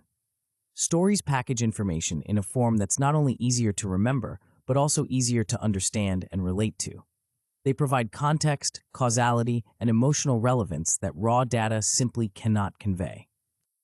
When you tell a well-crafted story in conversation, you're not just entertaining, you're communicating in the brain's native language. You're activating neural pathways that make your message more engaging, more comprehensible, and more memorable. This explains why throughout human history, from ancient oral traditions to modern digital media, storytelling has remained our primary vehicle for passing down important knowledge, sharing values, and creating shared identity. It's not just a cultural practice, it's a biological imperative. The most effective communicators understand this fundamental truth. If you want your words to matter, to stick, to influence, tell a story. The transportation effect. What happens in the brain when you hear a compelling story? Something remarkable. You're mentally transported into the narrative world. This phenomenon, which psychologists call narrative transportation, is a distinct mental state where your attention, emotions, and even sensory experience become immersed in the story being told. Your brain, in essence, simulates the experience being described. When someone tells you about standing at the edge of the Grand Canyon, your visual cortex activates. When they describe the sound of waves crashing on a shore, your auditory processing regions engage. When they share the feeling of nervousness before a big presentation, your emotional centers respond accordingly. This neural simulation creates an experience that approaches the richness of actually being there. It's why a well-told story about a tense situation can make your heart race, why a humorous anecdote triggers genuine laughter, and why a poignant narrative can bring tears to your eyes. This transportation effect explains why stories create stronger connections between people than factual exchanges alone. When you tell a story that transports your listener, you're not just sharing information, you're creating a shared experience. Your listener isn't merely understanding your words, they're feeling what you felt, seeing what you saw, experiencing a version of what you experienced. This shared simulation creates a powerful bond. It's the difference between telling someone, "I was nervous before my presentation," and describing how your hands trembled as you reviewed your notes in the hallway. The sound of your heartbeat seemingly audible in your ears as the minutes ticked down. The transportation effect doesn't require elaborate or dramatic tales. Even simple anecdotes, when told with sensory detail and emotional honesty, can create this immersive experience. The key is not the story's inherent drama, but how vividly and authentically you convey it. By understanding this effect, you can transform ordinary conversational moments into opportunities for genuine connection. You're not just exchanging words, you're inviting others into your experience and creating memories that linger long after the conversation ends. The architecture of engagement. Every compelling story, from ancient myths to modern anecdotes shared over coffee, follows certain structural patterns that engage the human mind. Understanding these patterns allows you to craft narratives that naturally capture and maintain attention. The most basic narrative structure involves three elements: setting, conflict, and resolution. This pattern is so fundamental to human cognition that it appears across cultures and throughout history. Our brains are primed to pay attention when this sequence begins to unfold. Setting establishes the context, the who, where, and when of your story. It orients your listener and creates the foundation for what follows. Even in brief conversational stories, a few words of context help your listener mentally enter the scene. Last week at the conference, or when I was waiting at the airport terminal. Conflict introduces tension, uncertainty, or challenge. This element is crucial because the human brain is wired to pay attention to potential problems or unexpected developments. Conflict creates questions in the listener's mind. What will happen? How will this be resolved? These questions generate the cognitive engagement that keeps someone invested in your story. This doesn't mean every anecdote needs dramatic confrontation. The conflict might be as simple as a surprising observation, a moment of confusion, or a small obstacle encountered. What matters is that something disrupts the expected pattern, creating narrative tension that seeks resolution. Resolution provides the satisfaction of that tension being addressed, often delivering the point or insight of your story. This is where meaning emerges from the narrative, the lesson learned, the surprise revealed, or the emotion fully expressed. Beyond this basic structure, compelling stories often incorporate additional elements that enhance engagement. A strong opening that immediately captures attention. I never thought I'd find myself locked out on a balcony 15 stories up. Or, the moment the power went out, I knew this interview was about to get interesting. Specific, vivid details that create sensory engagement. Not just it was cold, but the kind of cold that makes your lungs ache with each breath. Strategic pacing that builds anticipation, slowing down at crucial moments, using pauses before key revelations, and varying the rhythm to maintain interest. Authentic emotion that invites empathetic connection. Sharing how you felt during the experience makes it relatable and human. These elements aren't formulaic constraints, but rather tools that align with how the human mind naturally processes narrative. By incorporating them thoughtfully, you create stories that feel both satisfying and engaging to your listeners. The sensory canvas. The difference between a forgettable anecdote and a story that transports your listener often comes down to one element: sensory detail. These specific, vivid descriptions activate the listener's sensory cortices, creating a rich mental simulation of the experience you're sharing. Consider the difference between "I went hiking and saw a beautiful view" and "I reached the summit just as the sun broke through the clouds. The valley below was a patchwork of emerald and gold, and the silence was so complete I could hear the wind rustling through distant trees." The second description doesn't just tell the listener about the experience, it recreates it, inviting them to see, hear, and feel aspects of the moment you're describing. This sensory engagement is powerful because it bypasses abstract processing and creates direct experience. Rather than conceptualizing your story, your listener partially lives it through their own sensory imagination. You don't need elaborate descriptions to achieve this effect. Even in casual conversation, a few well-chosen sensory details can transform a basic recounting into an immersive narrative. The sharp scent of antiseptic in a hospital waiting room, the particular quality of light through office blinds during a crucial meeting, the unexpected softness of an object that looked rigid. Emotional details are equally important for creating engagement. Sharing how you felt during an experience, your hopes, fears, confusion, or joy, invites your listener to connect with the human dimension of your story. This emotional transparency creates resonance, especially when you express feelings that others can relate to from their own experiences. Humor and surprise function as powerful engagement tools as well. An unexpected twist or a moment of levity within your narrative creates both emotional response and cognitive engagement. The surprise of something unanticipated activates attention, while humor creates positive emotional association with both the story and the storyteller. By painting on this sensory and emotional canvas, you transform abstract information into concrete experience. Your words become not just symbols to be processed, but gateways to simulation and feeling. The rhythms of narrative. How you deliver your story, the pacing, pauses, emphasis, and vocal variety significantly impacts its effectiveness. These elements of delivery create the rhythm that guides your listener through the narrative experience. Pacing should vary naturally with the content of your story. Exciting or urgent moments benefit from quicker delivery that mirrors the energy of the situation. Thoughtful, emotional, or suspenseful moments call for slower pacing that gives weight to the words and allows their impact to register fully. Strategic pauses serve as powerful tools for emphasis and anticipation.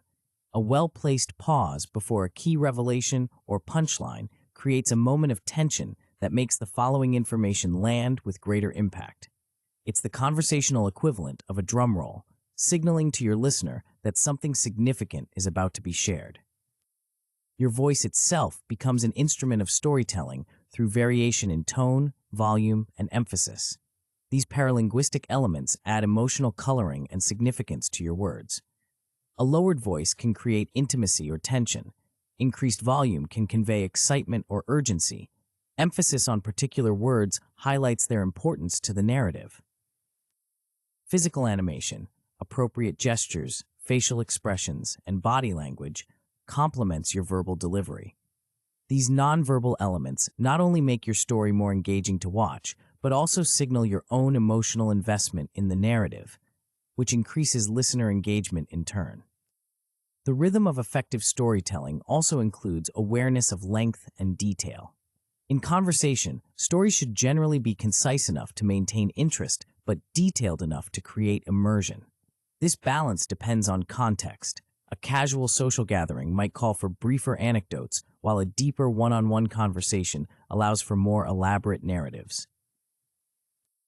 Perhaps most importantly, effective storytelling rhythm includes responsiveness to your listener, noticing their reactions and adjusting accordingly, elaborating when they show interest, accelerating when attention seems to wane, clarifying when confusion appears, transforms storytelling from monologue to dialogue, even when you're doing most of the talking.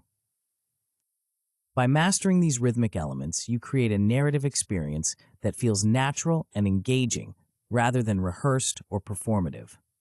Your delivery becomes as important as your content in creating stories that captivate and connect. The interactive narrative. Conversational storytelling differs from formal storytelling in one crucial aspect. It's inherently interactive. Rather than delivering a polished monologue to a passive audience, you're creating a shared experience with active participants. This interactive quality requires awareness and responsiveness. As you tell your story, continuously observe your listeners' reactions, their facial expressions, body language, verbal responses, and level of engagement. These cues provide valuable feedback that allows you to adjust your narrative in real time. If you notice confusion, you might briefly clarify a point before continuing. If you see particular interest or delight in response to an element of your story, you might expand on that aspect. If attention seems to wane, you might accelerate toward your conclusion or add an engaging detail to recapture interest. Beyond simply observing, you can actively invite participation through rhetorical questions or direct engagement. Have you ever experienced something like that? Or can you imagine what happened next? These invitations transform your listener from audience to participant, increasing their investment in the narrative. Connecting your story to your listener's experiences creates another powerful form of engagement. When you can authentically link your narrative to something they've shared or experienced. That reminds me of what you were saying about your project last week. You create relevance that deepens the connection between your story and their life. This interactive approach prevents storytelling from becoming self-centered or performative.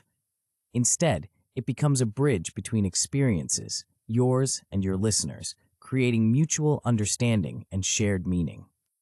The most skilled conversational storytellers maintain this balance naturally. They're neither dominating the exchange with one-sided narratives nor holding back from sharing meaningful experiences. Instead, they weave stories into the conversational flow in ways that enhance connection rather than showcasing themselves. The purposeful tale. Every story you tell in conversation should have a clear purpose, a reason it's worth sharing at this particular moment with this particular person. This purpose might be to illustrate a point, share an insight, express an emotion, create connection through humor, or simply entertain in a way that strengthens your relationship. Without purpose, stories can feel random or self-indulgent. With clear purpose, even simple anecdotes become meaningful contributions to the conversation. The purpose of your story should influence how you craft and deliver it. If you're sharing a narrative to illustrate a point in discussion, you'll emphasize different elements than if you're telling the same story primarily to entertain. The core events might be identical, but the framing, details you highlight, and conclusion you draw would shift to serve your current conversational purpose. Often, the most effective approach is to make your purpose clear, either before or after sharing your story. A simple framing statement like, "This reminds me of something that happened last year that really changed my perspective on this issue," or a concluding observation that ties your narrative back to the conversation topic helps your listener understand why this story matters in this moment. This purposeful approach ensures your stories feel relevant rather than tangential to the conversation. It transforms storytelling from a potential interruption into a valuable contribution that moves the discussion forward or deepens the connection between you and your listener. Authenticity remains essential to purposeful storytelling. The stories that resonate most powerfully are those that genuinely reflect your experiences and values. While you might emphasize different aspects of an experience depending on the conversational context, manufacturing stories or exaggerating significantly for effect ultimately undermines trust and connection. The most effective conversational stories reveal something genuine about you, your perspective, values, humor, or humanity. This self-revelation, offered appropriately and in service of the conversation rather than your ego, creates the foundation for authentic connection. The lasting impact. When you master the art of conversational storytelling, you transform not just how you communicate, but how others experience and remember you. Your words linger in their minds, your insights resonate more deeply, and the connections you forge become more meaningful and lasting. This impact stems from a fundamental truth about human memory. We remember experiences far more readily than information. When you share a well-crafted story, you're not just conveying facts or opinions, you're creating an experience that your listener's brain encodes more richly and retrieves more easily than abstract information alone. The emotional component of storytelling further enhances this memorability. Information paired with emotion, whether humor, surprise, inspiration, or even appropriate vulnerability, creates stronger neural connections and becomes more accessible in memory.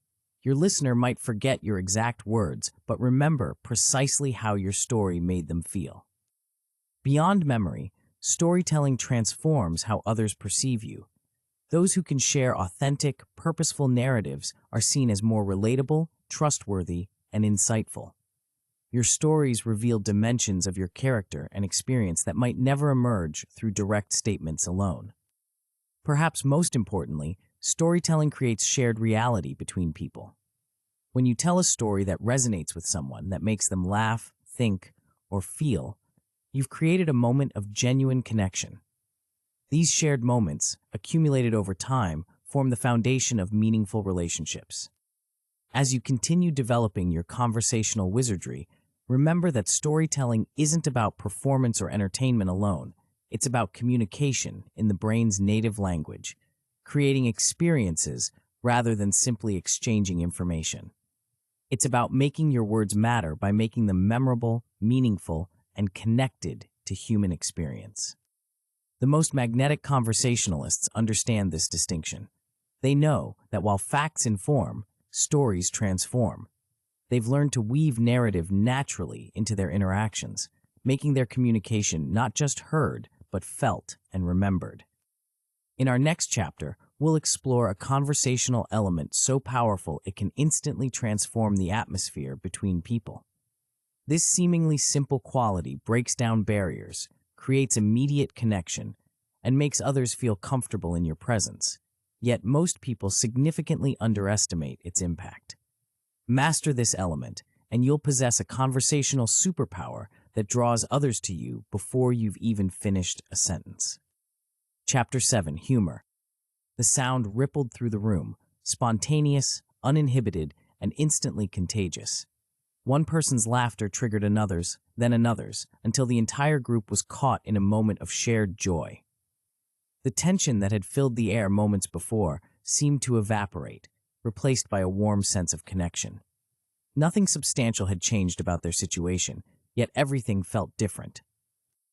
What had happened? What invisible force had transformed the atmosphere so completely in just a few seconds? Throughout human history, across every culture and continent, there exists a universal language that needs no translation. It bridges differences, dissolves boundaries, and creates instant bonds between strangers. This powerful social catalyst is so effective that our brains are specifically wired to respond to it, releasing chemicals that not only make us feel good, but actually draw us closer to those who trigger this response. Yet many people underestimate its importance in conversation, treating it as merely a pleasant addition rather than a fundamental element of human connection. They approach interactions with seriousness and purpose, missing countless opportunities to create the very thing they're seeking: genuine rapport and enjoyable engagement. The most magnetic conversationalists understand the transformative power of this element. They know it's not just about being entertaining, it's about creating shared moments of joy that form the foundation of connection. They've learned to incorporate it naturally into their interactions, making conversations not just informative or productive, but genuinely pleasurable experiences that others eagerly seek out. What is this powerful conversational element that can transform the entire emotional landscape between people in an instant? And how can you harness it authentically, even if you don't consider yourself naturally gifted in this area? The chemistry of connection. When two people laugh together, something remarkable happens in their brains. The act triggers the release of endorphins, neurochemicals that create feelings of pleasure and well-being. This isn't just a pleasant side effect, it's a powerful bonding mechanism that nature has built into our neurology. Brain imaging studies have shown that shared laughter activates reward circuits in regions controlling arousal and positive emotion. Researchers note that this neurochemical response likely supports formation, reinforcement, and maintenance of social bonds. In simpler terms, laughing with someone creates a biochemical connection. You're not just enjoying a moment together, you're actually forming a neurological bond. This chemical connection helps explain why we're drawn to people who make us laugh. It's not just that they're entertaining, they're literally triggering positive neurological responses that make us feel good when we're around them. Our brains associate these good feelings with the person who caused them, creating a positive feedback loop that makes us want more interaction. The bonding power of shared amusement extends beyond momentary pleasure. Evolutionary psychologists suggest that laughter developed as a social signal long before language existed. It's a universal human expression that communicates safety, play, and social cohesion. When we laugh together, we're engaging in a primal form of connection that transcends cultural and linguistic barriers. This evolutionary perspective explains why humor is found in every human society, despite vast differences in what specific content is considered amusing. The particular jokes may vary, but the social function of shared amusement remains constant across cultures and throughout history. Understanding this biological and evolutionary foundation reveals why incorporating this element into your conversations isn't just about being entertaining. It's about activating one of the most fundamental mechanisms of human connection. When you make someone laugh, you're not just amusing them, you're creating a neurochemical experience that draws them to you at a level beyond conscious thought. The tension release valve. Beyond its bonding function, humor serves another crucial purpose in conversation. It provides a safe release for tension and discomfort. This relief function makes it an invaluable tool for navigating potentially awkward or stressful interactions. Consider how a well-timed light remark can break the ice in a group of strangers, diffuse tension after a disagreement, or ease anxiety during a challenging discussion. The physiological act of laughing actually reduces stress hormones like cortisol while increasing endorphins, creating a physical as well as emotional release. This tension-relieving quality makes humor particularly valuable during difficult conversations. A gentle, appropriate joke after a serious topic can provide emotional breathing room without dismissing the importance of what was discussed. It signals resilience, the ability to acknowledge challenges while maintaining perspective. Self-deprecating humor serves a special function in this regard. By lightly poking fun at your own foibles or mistakes, you demonstrate both self-awareness and emotional security. This puts others at ease by showing that you don't take yourself too seriously and can acknowledge your own humanity. It also implicitly gives others permission to be imperfect themselves, creating a more relaxed and authentic conversational environment. The key to effective tension release is calibration, using humor that's appropriate to the situation and sensitive to the emotional state of others. A light touch is usually best, offering a momentary smile rather than expecting uproarious laughter during sensitive moments. When used thoughtfully, this tension-releasing function of humor transforms potentially uncomfortable interactions into manageable, even enjoyable ones. It doesn't erase difficulties, but it creates emotional space around them, allowing people to engage with challenging topics without becoming overwhelmed by them. The benign violation principle. What actually makes something funny? Why do certain remarks or observations trigger laughter while others, even seemingly similar ones, fall flat?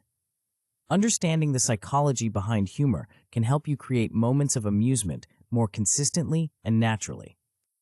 One of the most compelling explanations is the benign violation theory, which suggests that humor occurs when something simultaneously violates our expectations or norms, creating surprise or incongruity, while remaining fundamentally harmless or benign, ensuring we feel safe enough to be amused rather than threatened.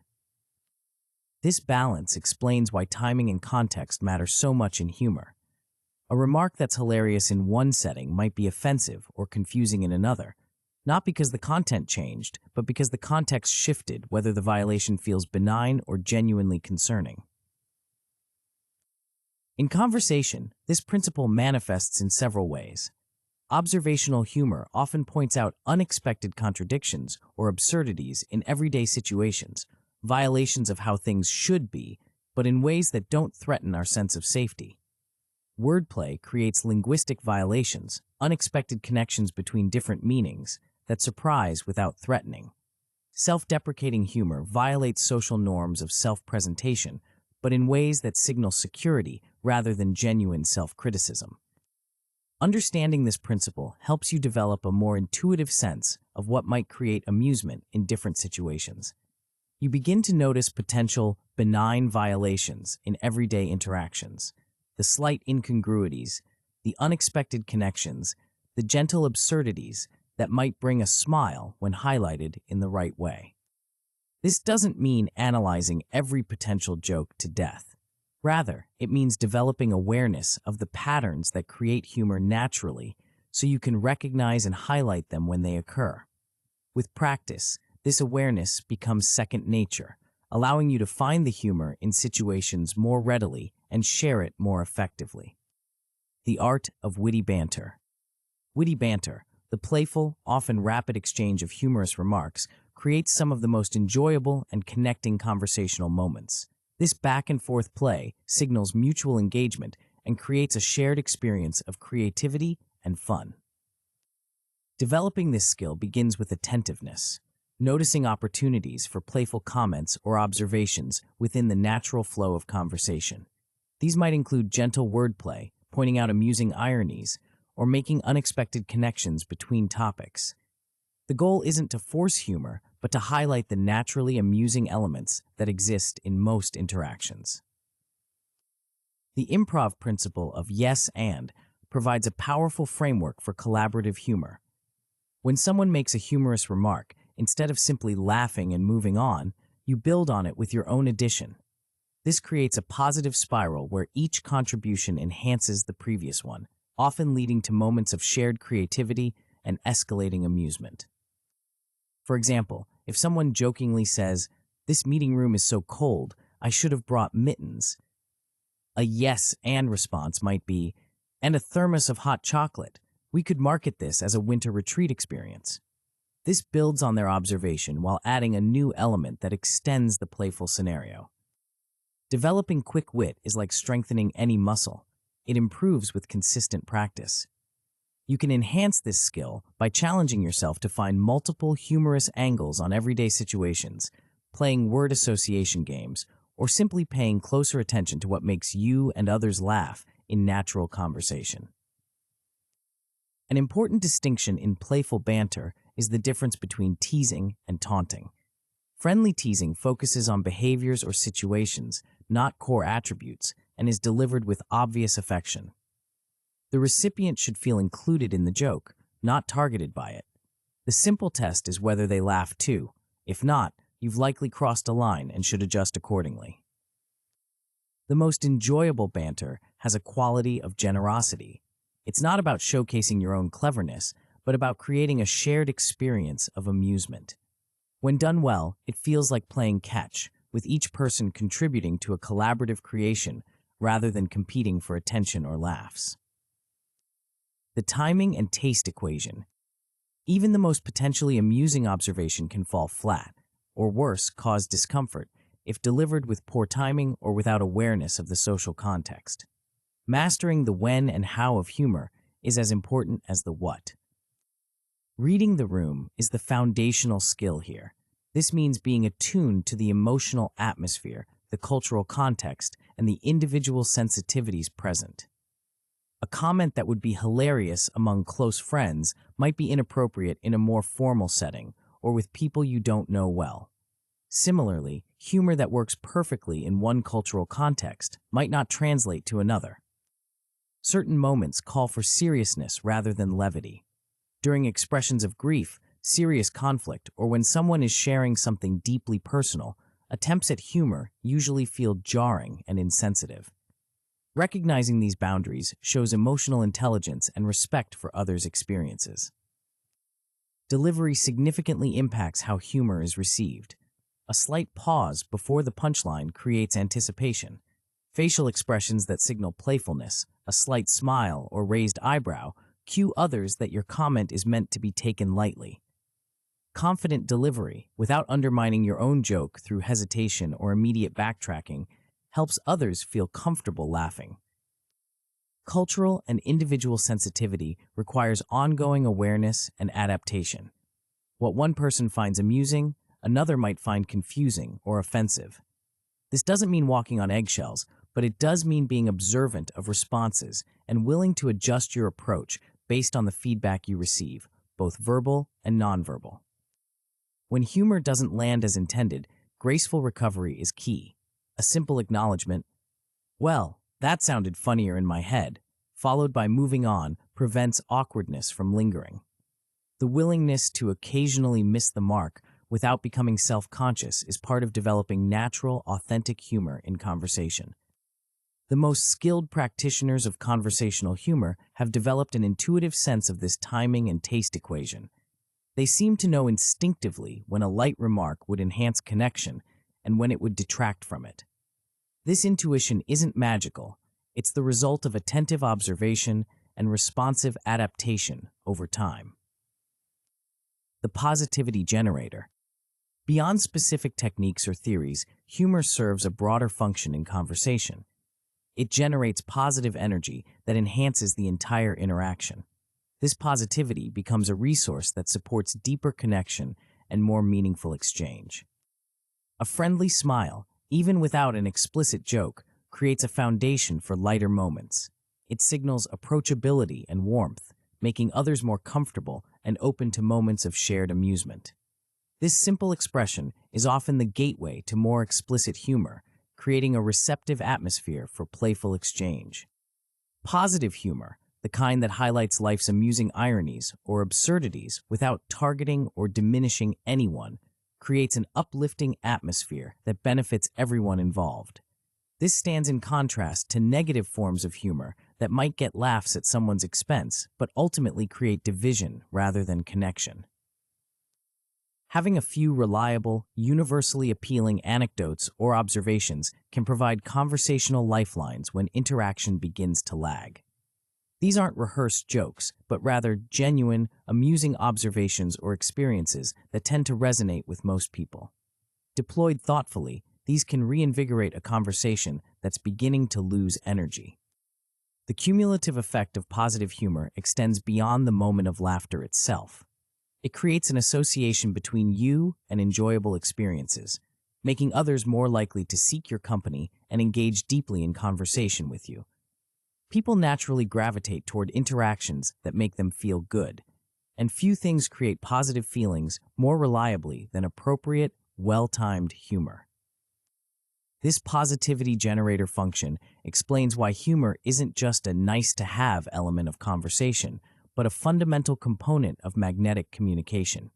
By consistently creating positive emotional experiences through gentle humor, you become someone others actively want to talk with. not because of your status or expertise, but because of how they feel in your presence. The authentic amusement approach. Perhaps the most important principle of conversational humor is authenticity. Forced or performative attempts at being funny usually fall flat and can create discomfort rather than connection. True engagement comes from sharing what genuinely amuses you while remaining attuned to how it's received. This authentic approach begins with self-awareness. What naturally makes you smile or laugh? Do you notice wordplay, absurd situations, ironic contrasts, or something else entirely? Your natural sense of humor is unique to you and will resonate most authentically when expressed in your own way rather than mimicking someone else's style. Developing this authentic approach doesn't mean you can't learn and grow. By paying attention to what creates positive responses in different contexts, you can refine your natural tendencies while remaining true to your own sensibilities. The goal isn't to become someone you're not, but to become more skillful at expressing who you already are. For those who don't consider themselves naturally funny, this authentic approach offers reassurance. You don't need to transform into a comedian or master of witty repartee. Simply sharing what genuinely amuses you with appropriate timing and sensitivity to context creates moments of connection that are far more valuable than performative humor that doesn't reflect your true self. Remember that receptivity to others' humor is as connecting as generating it yourself. Responding with genuine appreciation to what others find amusing, even if it's not what would typically make you laugh, creates bonds just as effectively as making others laugh. The shared experience of amusement, not who initiated it, creates the connection. This authentic approach allows humor to emerge naturally from your conversations rather than being forced into them. It becomes an integrated aspect of how you relate to others rather than a technique you apply. This integration is what makes humor feel genuine and connecting rather than performative or manipulative. The lasting lightness. When you incorporate appropriate humor into your conversations, you create effects that extend far beyond the moment of laughter itself. You transform not just how others perceive you, but how they experience themselves in your presence. People who can create moments of shared amusement are seen as more approachable, more intelligent, and more likable. Research in organizational settings shows that leaders who use appropriate humor are rated as more effective and motivating by their teams. In social contexts, the ability to generate positive humor correlates strongly with popularity and social integration. Beyond these external perceptions, humor creates internal experiences that draw others to you. The neurochemical response to laughter creates positive associations with your presence. The emotional relief of tension through appropriate humor makes difficult conversations with you feel more manageable. The shared experience of amusement creates a sense of connection and understanding that transcends words alone. Perhaps most importantly, humor makes interactions more enjoyable. In a world where many conversations feel transactional or stressful, the person who can create moments of genuine lightness and joy becomes a welcome presence that others actively seek out. You become associated not just with information or assistance, but with positive emotional experiences that people naturally want more of. As you continue developing your conversational wizardry, remember that humor isn't separate from serious communication. It's an integral part of how humans connect and relate. The ability to create moments of shared amusement isn't frivolous. It's a fundamental social skill that enhances every aspect of your interactions. The most magnetic conversationalists understand this truth. They know that humor isn't just about being entertaining, it's about creating moments of shared joy that form the foundation of genuine connection.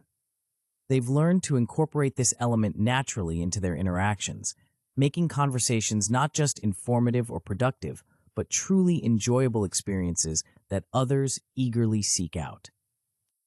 In our next chapter, we'll explore a dimension of conversation that most people actively avoid, yet mastering it can transform your most challenging interactions into opportunities for deeper understanding and stronger relationships. This counterintuitive approach turns moments of potential conflict into powerful connections, but only if you're willing to step beyond the comfortable patterns most people never transcend. Chapter 8: Difficult Conversations. The tension in the room was palpable. Two people sat across from each other, both visibly uncomfortable, their postures stiff and guarded. The conversation had reached that critical juncture where the next few words could either bridge the divide or widen it irreparably. Most people would avoid this moment entirely, changing the subject, making a hasty exit, or retreating into passive aggression. But the rare individual who knows how to navigate this delicate territory possesses a conversational superpower that transforms potential conflict into profound connection. What separates those who dread difficult conversations from those who handle them with grace? What invisible skills allow some people to address sensitive issues while strengthening relationships rather than damaging them? And why do these challenging moments, the very ones most people avoid, often create the deepest trust when navigated skillfully? The most magnetic conversationalists understand something counterintuitive. Difficult conversations aren't obstacles to meaningful connection, they're gateways to it. While others dodge tension and conflict, these skilled communicators lean into challenging moments with a toolkit that transforms potential confrontation into collaborative understanding. This chapter isn't about teaching you to win arguments or dominate discussions. It's about something far more powerful: the ability to address difficult topics while preserving and often strengthening the human connection at stake. It's about turning moments that most people fear into opportunities for deeper understanding and mutual respect. The skills you'll develop here represent the true test of conversational mastery. Anyone can be charming when the stakes are low and the topics light, but your ability to navigate the challenging terrain of difficult conversations reveals the true depth of your communication abilities and determines the ultimate strength of your relationships. The hidden opportunity in discomfort. Most people view difficult conversations as hazards to be avoided, potential minefields where one wrong step could damage a relationship or create uncomfortable emotions. This avoidance seems logical on the surface. Why risk conflict when you could maintain pleasant, surface-level harmony? What this perspective misses is the profound opportunity that difficult conversations present. When handled skillfully, these challenging moments often create deeper trust and stronger connections than any amount of pleasant small talk ever could. Consider what happens when someone addresses a sensitive issue with you in a way that feels respectful, thoughtful, and genuinely concerned with your perspective. Rather than feeling attacked, you likely feel valued. This person cared enough to engage with a difficult topic rather than simply avoiding you or complaining to others. They trusted the relationship enough to believe it could withstand honest communication. This dynamic explains why the ability to navigate difficult conversations often separates casual acquaintances from true confidants. When someone demonstrates they can discuss challenging topics with you constructively, you learn there's someone you can count on when things aren't perfect, a far more valuable quality than being pleasant when everything is easy. The opportunity extends beyond relationship building. Difficult conversations are often the only path to resolving underlying issues that, left unaddressed, tend to grow rather than disappear. The temporary discomfort of a challenging discussion frequently prevents the much greater discomfort of ongoing, unresolved problems. Perhaps most importantly, difficult conversations often contain the seeds of innovation and growth. When different perspectives clash in a productive way, the result can be new insights and solutions that neither party could have reached alone. This creative potential is entirely lost when challenging topics are avoided. Understanding these hidden opportunities doesn't make difficult conversations easy, but it does transform how you approach them. Rather than seeing them as hazards to navigate around, you begin to recognize them as valuable, if challenging territory worth exploring with the right tools and mindset. The foundation: setting a respectful tone. The trajectory of a difficult conversation is often determined in its first few moments. How you begin, the setting you choose, the words you use, and the tone you establish creates a foundation that shapes everything that follows. The setting itself matters more than many realize. Privacy provides safety for vulnerable expression, while public settings can create embarrassment that triggers defensiveness. Timing is equally important. Initiating a difficult conversation when someone is already stressed, tired, or rushing between commitments virtually guarantees poor results. Instead, choose a moment when both parties have the emotional and mental bandwidth to engage thoughtfully. A respectful beginning involves what relationship researchers call a soft startup. Opening the conversation in a way that signals good intentions and respect rather than attack or blame. This might include a genuine expression of appreciation or common purpose. I value our working relationship, which is why I wanted to talk about something that's been on my mind. An acknowledgement of your own contribution or perspective. I realize I might not have the full picture, but I wanted to share what I've been experiencing. A request for collaboration rather than a demand. I'm hoping we can find a way forward that works for both of us. These openings create psychological safety. They signal that this conversation is not an attack, but an attempt to understand and resolve an issue together. This safety is crucial because when people feel threatened, their capacity for rational thought and empathetic understanding diminishes significantly as their brain shifts into defensive mode. Your tone of voice and body language are powerful components of this initial framing. A calm, measured tone communicates respect and emotional regulation, even when discussing sensitive topics. Open body language, uncrossed arms, appropriate eye contact, a relaxed posture, signals that you're approaching the conversation as a collaborative discussion rather than a confrontation. This respectful foundation doesn't guarantee a smooth conversation, but it dramatically increases the likelihood of productive engagement. It creates an environment where both parties can bring their best selves to a challenging situation rather than their most reactive, defensive versions. The language of non-defensiveness.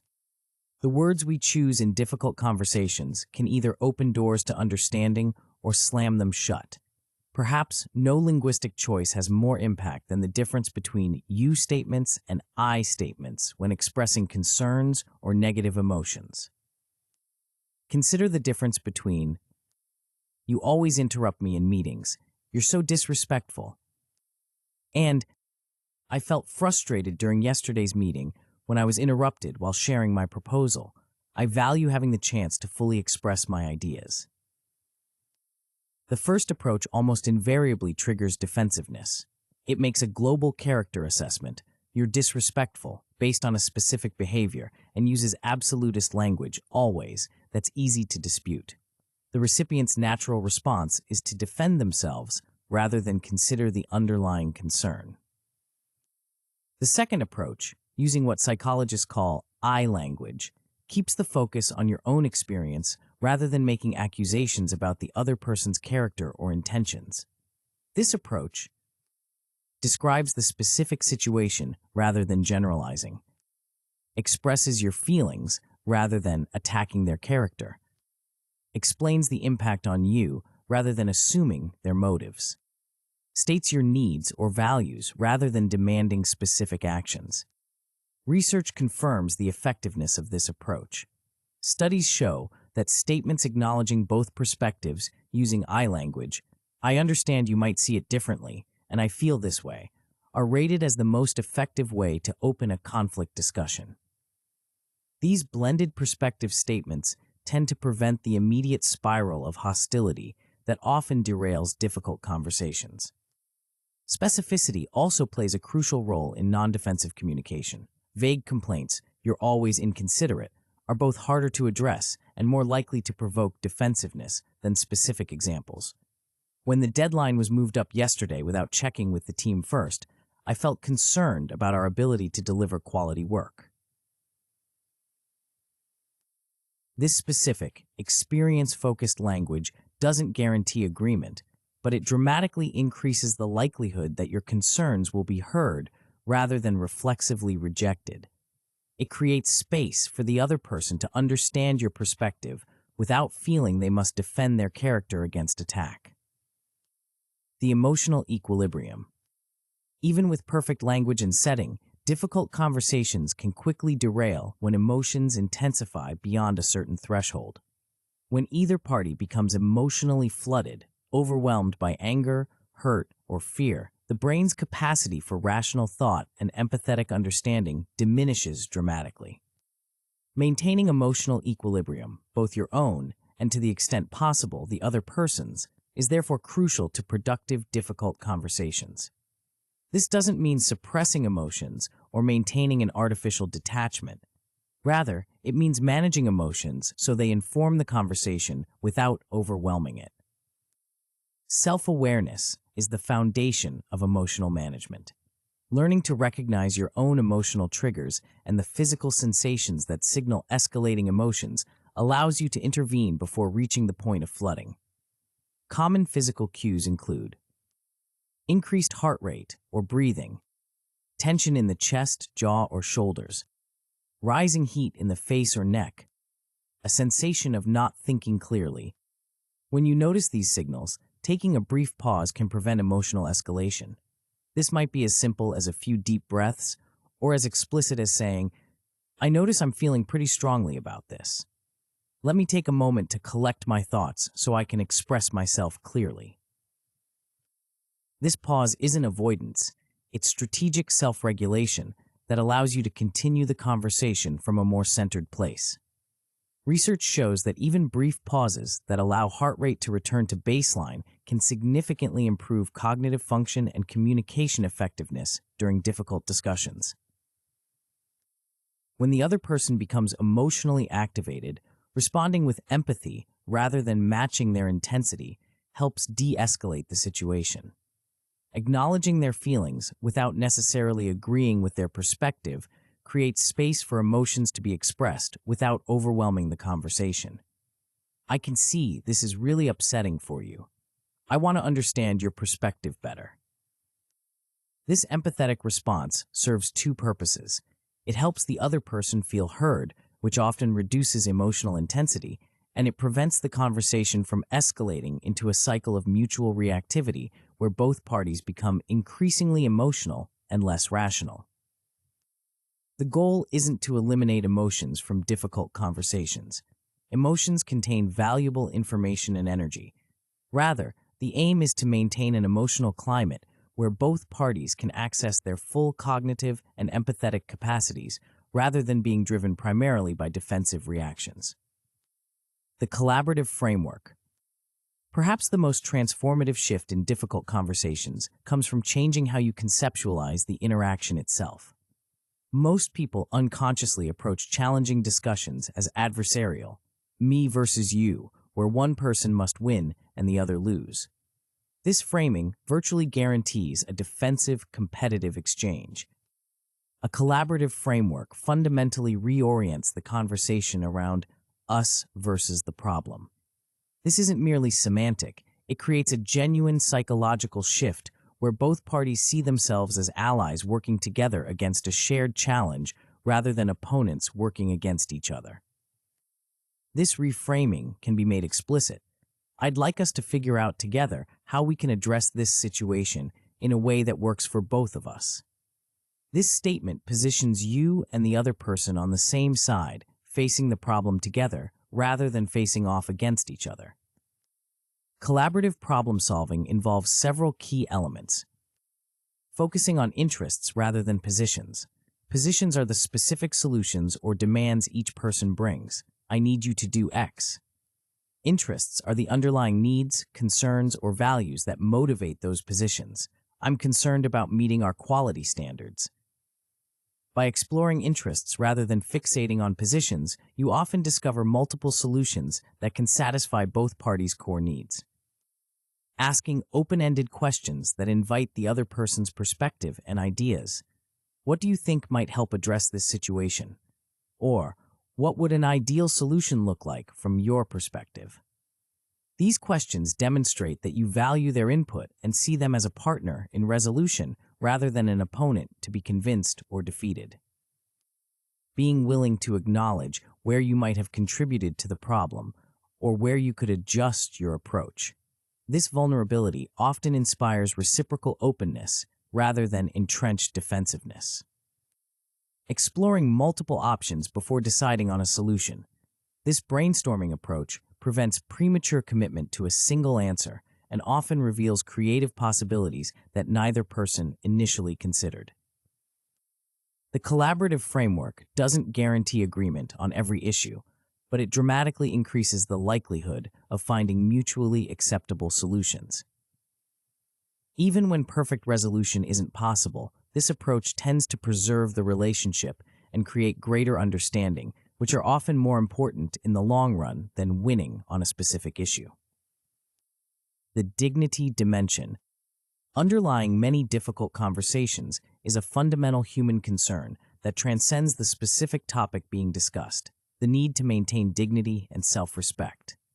When people feel their dignity is threatened, they often become defensive, hostile, or withdraw entirely, not necessarily because they disagree with the content of what's being said, but because of how it makes them feel about themselves. Understanding and addressing this dignity dimension transforms how you approach challenging discussions. It means recognizing that preserving the other person's sense of self-worth is not just a nicety, but a practical necessity for productive conversation. This awareness manifests in several ways: offering face-saving opportunities when mistakes or problems need to be addressed. Statements like, "I know this wasn't your intention," or "Given the circumstances, I understand how this happened," allow the other person to acknowledge issues without feeling their character or competence is being attacked. Separating the person from the problem, addressing specific behaviors or situations rather than making global judgments about who they are. This particular approach isn't working well feels very different from "you're not good at this." Acknowledging positive intentions or efforts even while discussing problems. I appreciate how much work you've put into this project, which is why I wanted to talk about this concern, maintains dignity while still addressing issues. Giving the other person voice and choice in the resolution process rather than imposing solutions. This participation preserves their sense of agency and respect. The dignity dimension explains why some people can deliver difficult feedback or address sensitive issues without creating defensiveness, while others trigger immediate resistance when discussing the same topics. The difference often lies not in the content of what's said, but in whether the communication protects or threatens the other person's sense of worth and respect. This doesn't mean avoiding necessary truths or difficult topics. Rather, it means addressing them in ways that allow the other person to maintain their dignity throughout the process. When people feel their fundamental worth is respected, they can engage with challenging information without the need to defend their very sense of self. The resolution cycle. Difficult conversations that end without clear resolution or next steps often leave both parties feeling unsatisfied and uncertain, regardless of how well the discussion itself went. Completing what might be called the resolution cycle creates closure and forward momentum that transforms a challenging conversation into tangible progress. This cycle includes several key elements. Summarizing shared understanding, articulating what both parties now understand about each other's perspectives, concerns, and needs. This ensures you're actually on the same page rather than just assuming agreement. So from our discussion, I understand that you're concerned about X, while my main concern has been Y. Is that accurate? Identifying specific agreements or solutions that address the core issues raised. These should be as concrete as possible to prevent later misunderstandings. Going forward, we'll check in weekly about project timelines rather than waiting until deadlines approach. Acknowledging areas where perfect resolution wasn't possible, but understanding was increased. While we have different views on the best approach here, I better understand your perspective now, and I appreciate you listening to mine. Expressing appreciation for the other person's willingness to engage in a difficult conversation, regardless of the specific outcome. thank you for being willing to have this discussion. I know it wasn't easy, but I value that we could talk about it directly. Planning for follow-up if appropriate. Setting a time to check in on how the agreed solutions are working or to continue the discussion if more time is needed. This resolution cycle prevents the common problem of difficult conversations that feel productive in the moment but lead to little actual change or clarity. It transforms discussion into action and understanding into agreements, creating tangible value from the challenging interaction. The cycle also provides psychological closure that allows both parties to move forward without lingering tension or uncertainty. Even when perfect resolution isn't possible, having clarity about where things stand reduces the emotional burden of ambiguity. The transformative potential.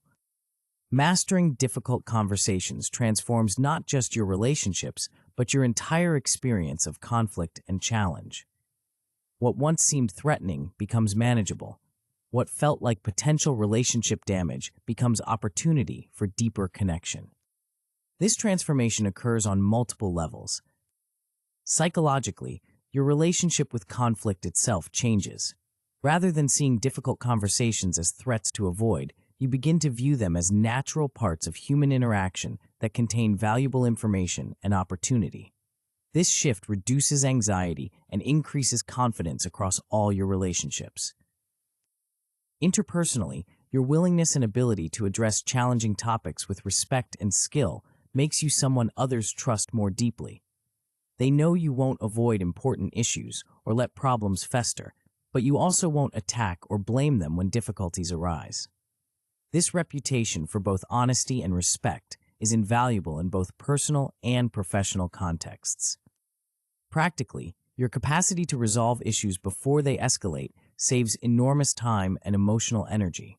Many major conflicts begin as small concerns that could have been addressed effectively if caught early with skillful communication. Perhaps most profoundly, mastering difficult conversations allows for authentic rather than superficial relationships. When you can discuss challenging topics productively, you no longer need to maintain a facade of perpetual agreement or walk on eggshells around certain issues. This authenticity creates connections of unusual depth and resilience. The skills outlined in this chapter aren't just techniques to memorize, but capacities to develop through practice and reflection. Each difficult conversation becomes an opportunity to refine your approach, learning what works in different contexts and with different people. As you continue developing your conversational wizardry, remember that your ability to navigate difficult conversations may ultimately be your most valuable communication skill. Anyone can be pleasant when everything is going well. It's how you handle the challenging moments that truly defines your impact on others and the quality of your relationships. In our next chapter, we'll explore a quality that ties together everything you've learned so far, a fundamental element that transforms skillful technique into magnetic presence. This invisible thread weaves through every truly meaningful conversation, yet it's frequently missing from interactions that feel hollow or performative. Without it, all the skills in the world create connection that feels engineered rather than genuine. With it, even imperfect communication creates bonds of unusual depth and meaning. Chapter 9: Authenticity. Throughout this book, we've explored powerful techniques that transform ordinary conversations into magnetic exchanges. You've learned to project confidence, make memorable first impressions, master body language, listen actively, express empathy, tell captivating stories, use humor effectively, and navigate difficult conversations with grace. These skills have equipped you with an impressive conversational toolkit. But there's a paradox at the heart of communication mastery that we must now address. The most magnetic conversationalists possess something beyond technique, a quality that can't be faked or manufactured. This elusive element separates those who merely perform well from those who create genuine, lasting connections. You've likely experienced this distinction yourself. Perhaps you've met someone who did everything right conversationally. They asked questions, maintained eye contact, and responded appropriately, yet something felt off. The interaction, while pleasant enough, left you feeling unmoved. Then there are those rare individuals whose presence feels electric and real. They might occasionally stumble over words or break a conventional rule, yet you leave the conversation feeling energized and connected. What creates this profound difference? What invisible quality transforms skillful technique into magnetic presence? And how can you develop it in your own conversations? The answer lies not in adding more techniques, but in how you embody the skills you've already learned. It's about the spirit that animates your conversational abilities, the authentic self behind the words and gestures. The authenticity paradox. At first glance, authenticity and conversational skill might seem at odds. If being authentic means just being yourself, then why learn techniques at all? Shouldn't you simply speak however comes naturally and let the chips fall where they may? This common misconception misunderstands both authenticity and skill development. True authenticity isn't about unfiltered self-expression or rejecting growth and learning. It's about ensuring that the skills you develop become genuine extensions of who you are, rather than masks you wear to impress others. Think of it like learning to dance. A beginner focuses consciously on each step, counting beats and positioning their feet with deliberate attention. Their movements, while technically correct, may appear stiff and mechanical. The master dancer, however, has internalized these same techniques so completely that they flow naturally, becoming authentic expressions of the dancer's unique style and emotional interpretation of the music. The same progression occurs in conversation. The skills you've been developing may initially feel like conscious techniques you're applying. With practice and integration, however, they transform into authentic expressions of your best self, not a performance, but a more skilled version of your natural communication style. This integration resolves the seeming paradox between authenticity and technique. The goal isn't to choose between being skilled or being genuine. It's to make your skills so much a part of you that they become genuine expressions of who you are. The most magnetic conversationalists achieve this seamless integration. Their techniques don't feel like techniques at all. They're simply the natural way these individuals express their authentic interest, warmth, and engagement with others. The true self in conversation. Authenticity begins with self-awareness, understanding your core values, natural tendencies, and unique perspective. This self-knowledge provides the foundation for authentic communication by clarifying what genuinely matters to you and how you naturally express yourself. Reflect on your fundamental values. What principles guide your life and decisions?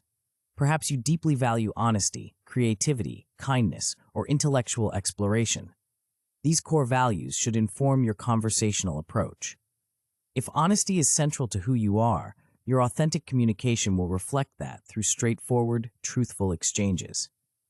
If creativity drives you, your authentic style might incorporate imaginative perspectives and novel connections. Your natural personality traits also shape authentic expression. Are you naturally analytical, emotional, playful, or contemplative? While you can develop skills in all communication modes, your most authentic expression will honor your natural tendencies rather than fighting against them. This doesn't mean limiting yourself to a narrow range of expression. Even naturally reserved people can learn to share more openly, and naturally talkative people can develop better listening skills. The key is that these developments build on your authentic foundation rather than trying to create an entirely different persona. When you allow your true self to shine through your conversational skills, something remarkable happens. You become more memorable and distinctive. In a world where many people adopt similar communication styles based on the same advice, authentic expression stands out. People remember the thoughtful introvert who listens deeply and offers occasional, profound insights, just as they remember the enthusiastic extrovert who shares stories with infectious energy, as long as both are expressing their genuine selves. This authentic expression extends to your interests and passions. When you share what genuinely excites you, whether it's astronomy, classic films, urban gardening, or social justice, your enthusiasm becomes contagious. Your eyes light up, your voice gains animation, and your natural expertise shines through. This genuine excitement is far more engaging than polished delivery of topics you think will impress others but don't really care about. The permission to be your authentic self in conversation doesn't just benefit others, it liberates you. The exhausting effort of maintaining a conversational persona falls away, replaced by the energizing flow of genuine expression. You'll find yourself less drained after social interactions because you're no longer performing. You're simply being a more skilled version of yourself. The power of appropriate vulnerability. Perhaps counterintuitively, one of the most powerful expressions of authenticity is the willingness to show appropriate vulnerability. This doesn't mean oversharing personal details or expressing every fleeting emotion. Rather, it means allowing others to see that you're human, complete with occasional uncertainties, mistakes, and limitations. Research confirms the power of this appropriate vulnerability through what psychologists call the pratfall effect. Studies show that highly competent individuals who make a minor mistake or show a small imperfection are actually rated as more likable than those who appear flawless. This effect occurs because perfection creates distance, while appropriate vulnerability creates connection. In conversation, this principle manifests in several ways. Admitting when you don't know something rather than bluffing or changing the subject. This intellectual honesty, delivered with confidence. That's an interesting question. I actually don't know much about that. What's your understanding? Demonstrates both security and integrity. Acknowledging when you've made a mistake or been wrong about something. This willingness to correct yourself shows both humility and confidence in your fundamental worth beyond being right all the time. Sharing appropriate personal challenges when relevant to the conversation. This might mean acknowledging that you're nervous about an upcoming presentation or that you found a particular task challenging. These admissions create openings for others to connect through shared human experience. Responding with good humor when you make minor conversational missteps, stumbling over words, temporarily losing your train of thought, or making an unintended pun. Laughing gently at yourself signals security and puts others at ease. The key qualifier in all these examples is appropriate, vulnerability that's proportional to the relationship and context. Sharing that you're nervous about a presentation with a colleague is appropriate. Sharing your deepest personal insecurities with a new acquaintance likely isn't. The goal is human connection through selective authenticity, not unbounded disclosure. This appropriate vulnerability serves several important functions. It makes you more approachable by reducing the perception of status differences. It gives others permission to be imperfectly human themselves rather than maintaining exhausting facades. And perhaps most importantly, it creates opportunities for genuine connection through shared human experience. The willingness to show appropriate vulnerability paradoxically communicates strength rather than weakness. It says, I'm secure enough in my worth that I don't need to appear perfect. This security is magnetic. People are drawn to those who are comfortable in their own skin, imperfections and all. The consistency that builds trust. Authenticity isn't just about expressing your true self in the moment. It's about consistency between your words, actions, and values over time. This alignment creates trust, the foundation of all meaningful relationships. Consistency begins with aligning your verbal messages with your actions. If you express appreciation for someone's contributions, that sentiment should be reflected in how you treat them. If you state an intention to follow up on something, you should actually do so. This alignment between words and actions demonstrates integrity. You are who you claim to be, and your words have meaning. This consistency extends to how you speak about others. Authentic communicators avoid the common trap of speaking differently about people depending on whether they're present. Speaking of absent others as if they were in the room, with the same respect and fairness you would show to their face, builds a reputation for integrity that enhances all your interactions. Over time, This consistent authenticity develops into what might be called your personal communication signature, a distinctive style that people come to recognize and trust.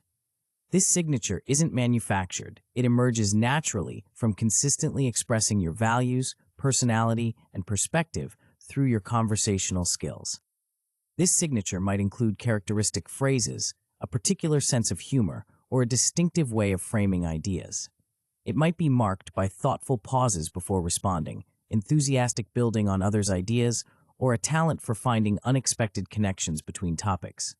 Whatever its specific features, this signature feels genuinely you rather than adopted or performed.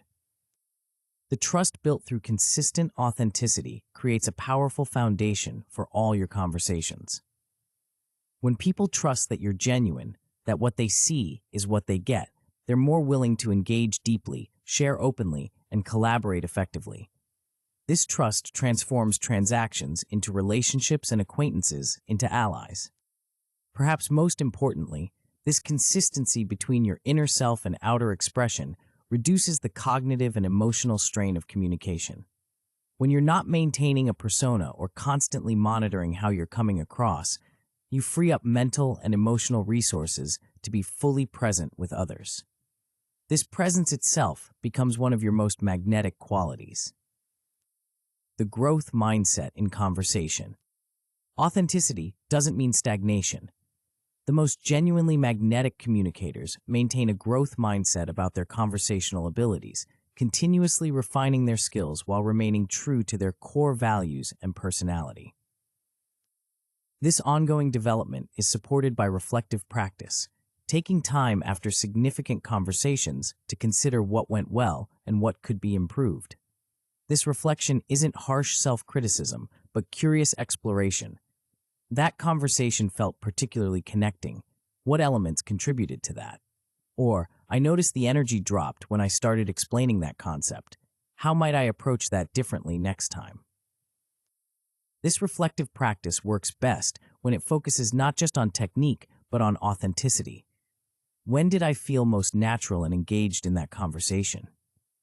Were there moments when I felt I was performing rather than being genuine? What allowed me to stay present and authentic even during challenging moments? Seeking feedback from trusted others enhances this reflective practice. Asking someone you trust how they experience your communication, what they find most engaging or connecting about your conversational style, provides valuable external perspective on your authentic strengths. Paradoxically, this authentic desire to improve your communication actually enhances how others perceive you. When you demonstrate genuine curiosity about your impact and openness to growth, you model the kind of reflective self-awareness that invites others to engage with you more authentically as well. The most sustainable approach to conversational growth maintains fundamental habits of curiosity and empathy. No matter how skilled you become, approaching each conversation with genuine interest in the other person and desire to understand their perspective keeps your interactions fresh and authentic rather than formulaic. This curiosity extends to yourself as well, noticing how your own conversational style evolves over time and in different contexts. The authentic communicator doesn't rigidly adhere to a fixed idea of how I talk, but remains open to discovering new aspects of their expression while maintaining core authenticity. As you continue this growth journey, celebrating your progress reinforces both your skills and your authentic confidence. Acknowledging how far you've come, the connections you've built, the difficult conversations you've navigated successfully, the moments of genuine understanding you've created, builds motivation to continue developing as a conversational wizard. The integration of skill and self. The ultimate goal of conversational mastery is not to perform techniques perfectly, but to integrate skills so completely that they become authentic expressions of your best self. This integration transforms learned behaviors into natural extensions of who you are. This integration happens gradually through consistent practice and reflection. Skills that initially required conscious attention, maintaining eye contact, asking follow-up questions, using open body language, eventually become second nature. They're no longer techniques you apply, but simply how you naturally communicate. The process resembles learning any complex skill, from playing a musical instrument to mastering a sport.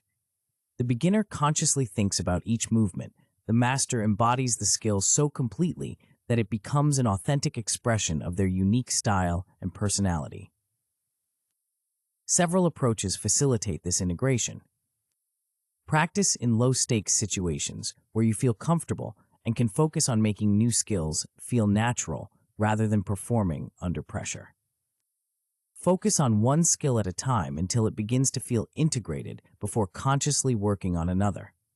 Trying to implement too many new techniques simultaneously often results in communication that feels mechanical. Notice which skills feel most aligned with your natural tendencies and personality and develop those first. This creates a foundation of authentic skill upon which you can build. Pay attention to feedback, not just explicit comments, but how others respond to your communication. When people engage more deeply or seem more comfortable, you've likely hit upon an authentic expression of skill. Be patient with the integration process.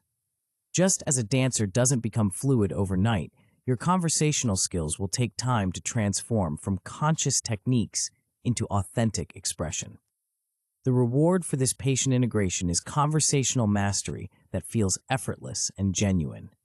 You're not performing or applying techniques, you're simply being yourself, equipped with enhanced skills that amplify your natural qualities.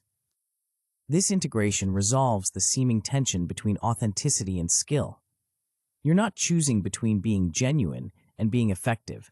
You're becoming more effectively genuine, expressing your authentic self through refined communication abilities. The transformative power of authentic connection. When you bring your authentic self to skillful conversation, you create something rare and valuable in today's world: genuine human connection. This authentic connection transcends the transactional exchanges that characterize many interactions, creating moments of real understanding and presence. These authentic connections transform not just your relationships, but your entire experience of social interaction. Conversations become energizing rather than depleting because you're no longer maintaining a persona or constantly monitoring your impression. You're simply present, engaged, and genuinely curious, a state that feels rewarding rather than exhausting. This authentic presence creates a distinctive impact on others as well. In a world where many interactions feel performative or distracted, your genuine attention and authentic expressions stand out. People remember how they felt in conversation with you, seen, heard, and connected to, more than they remember specific things you said. Over time, this authentic approach creates a reputation that precedes you. You become known as someone worth talking to, not because you're the most polished or impressive communicator, but because interactions with you feel real and meaningful. This reputation attracts others who value genuine connection, creating a virtuous cycle of authentic relationships. Perhaps most profoundly, authentic communication transforms how you experience yourself. The alignment between your inner values and outer expression creates a sense of integrity and congruence that enhances well-being and confidence. You no longer feel split between a real self and a social self. You're simply you in all contexts, expressing yourself with increasing skill and awareness. This authentic integration represents the true pinnacle of conversational wizardry. Beyond all techniques and strategies lies this fundamental truth. The most magnetic quality in conversation is genuine presence, being fully, authentically yourself while remaining deeply engaged with others. The ultimate conversational magic. As we conclude our exploration of conversational wizardry, we arrive at what might be called the ultimate secret of magnetic communication. The most powerful thing you can offer another person is your authentic presence. All the skills we've explored, from confident body language to active listening, from storytelling to navigating difficult conversations, serve this fundamental purpose: creating space for genuine human connection. The techniques themselves are not the end goal. They're pathways to authentic engagement. This perspective transforms how you approach conversation. Rather than seeing each interaction as a performance to be evaluated, you recognize it as an opportunity for genuine connection. This shift from performance to presence liberates you from self-consciousness while dramatically enhancing your impact on others. The most profound conversations often occur when both parties drop the masks and techniques, meeting as authentic humans interested in understanding each other. In these moments, the skills you've developed don't disappear. They've simply become so integrated that they serve your authentic expression rather than replacing it. This integration of skill and authenticity creates a conversational presence that others find magnetic. You're not trying to impress or perform, you're simply being present as your best self. This presence creates space for others to do the same, resulting in interactions of unusual depth and meaning. As you continue your journey of conversational mastery, remember that the ultimate goal isn't perfection, but authentic connection.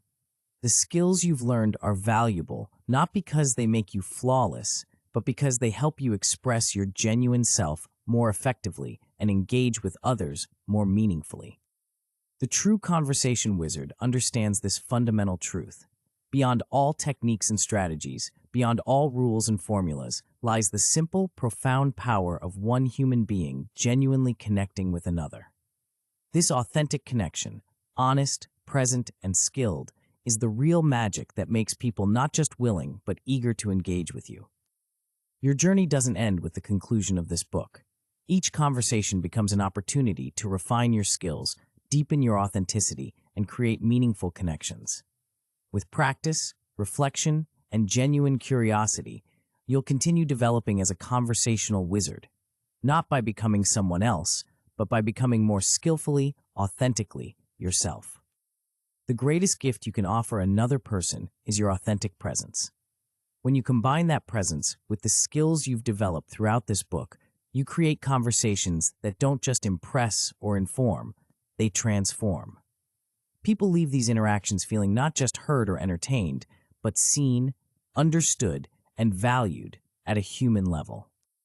This is the ultimate conversational wizardry, creating moments of genuine connection in a world starved for authenticity. Yet as you master these techniques, you may notice a deeper challenge emerging, one that affects how fully you can implement everything you've learned. The ability to read emotional cues, regulate your own feelings during intense interactions, and adapt to different social contexts requires more than conversation skills alone. It demands a fundamental understanding of emotional intelligence.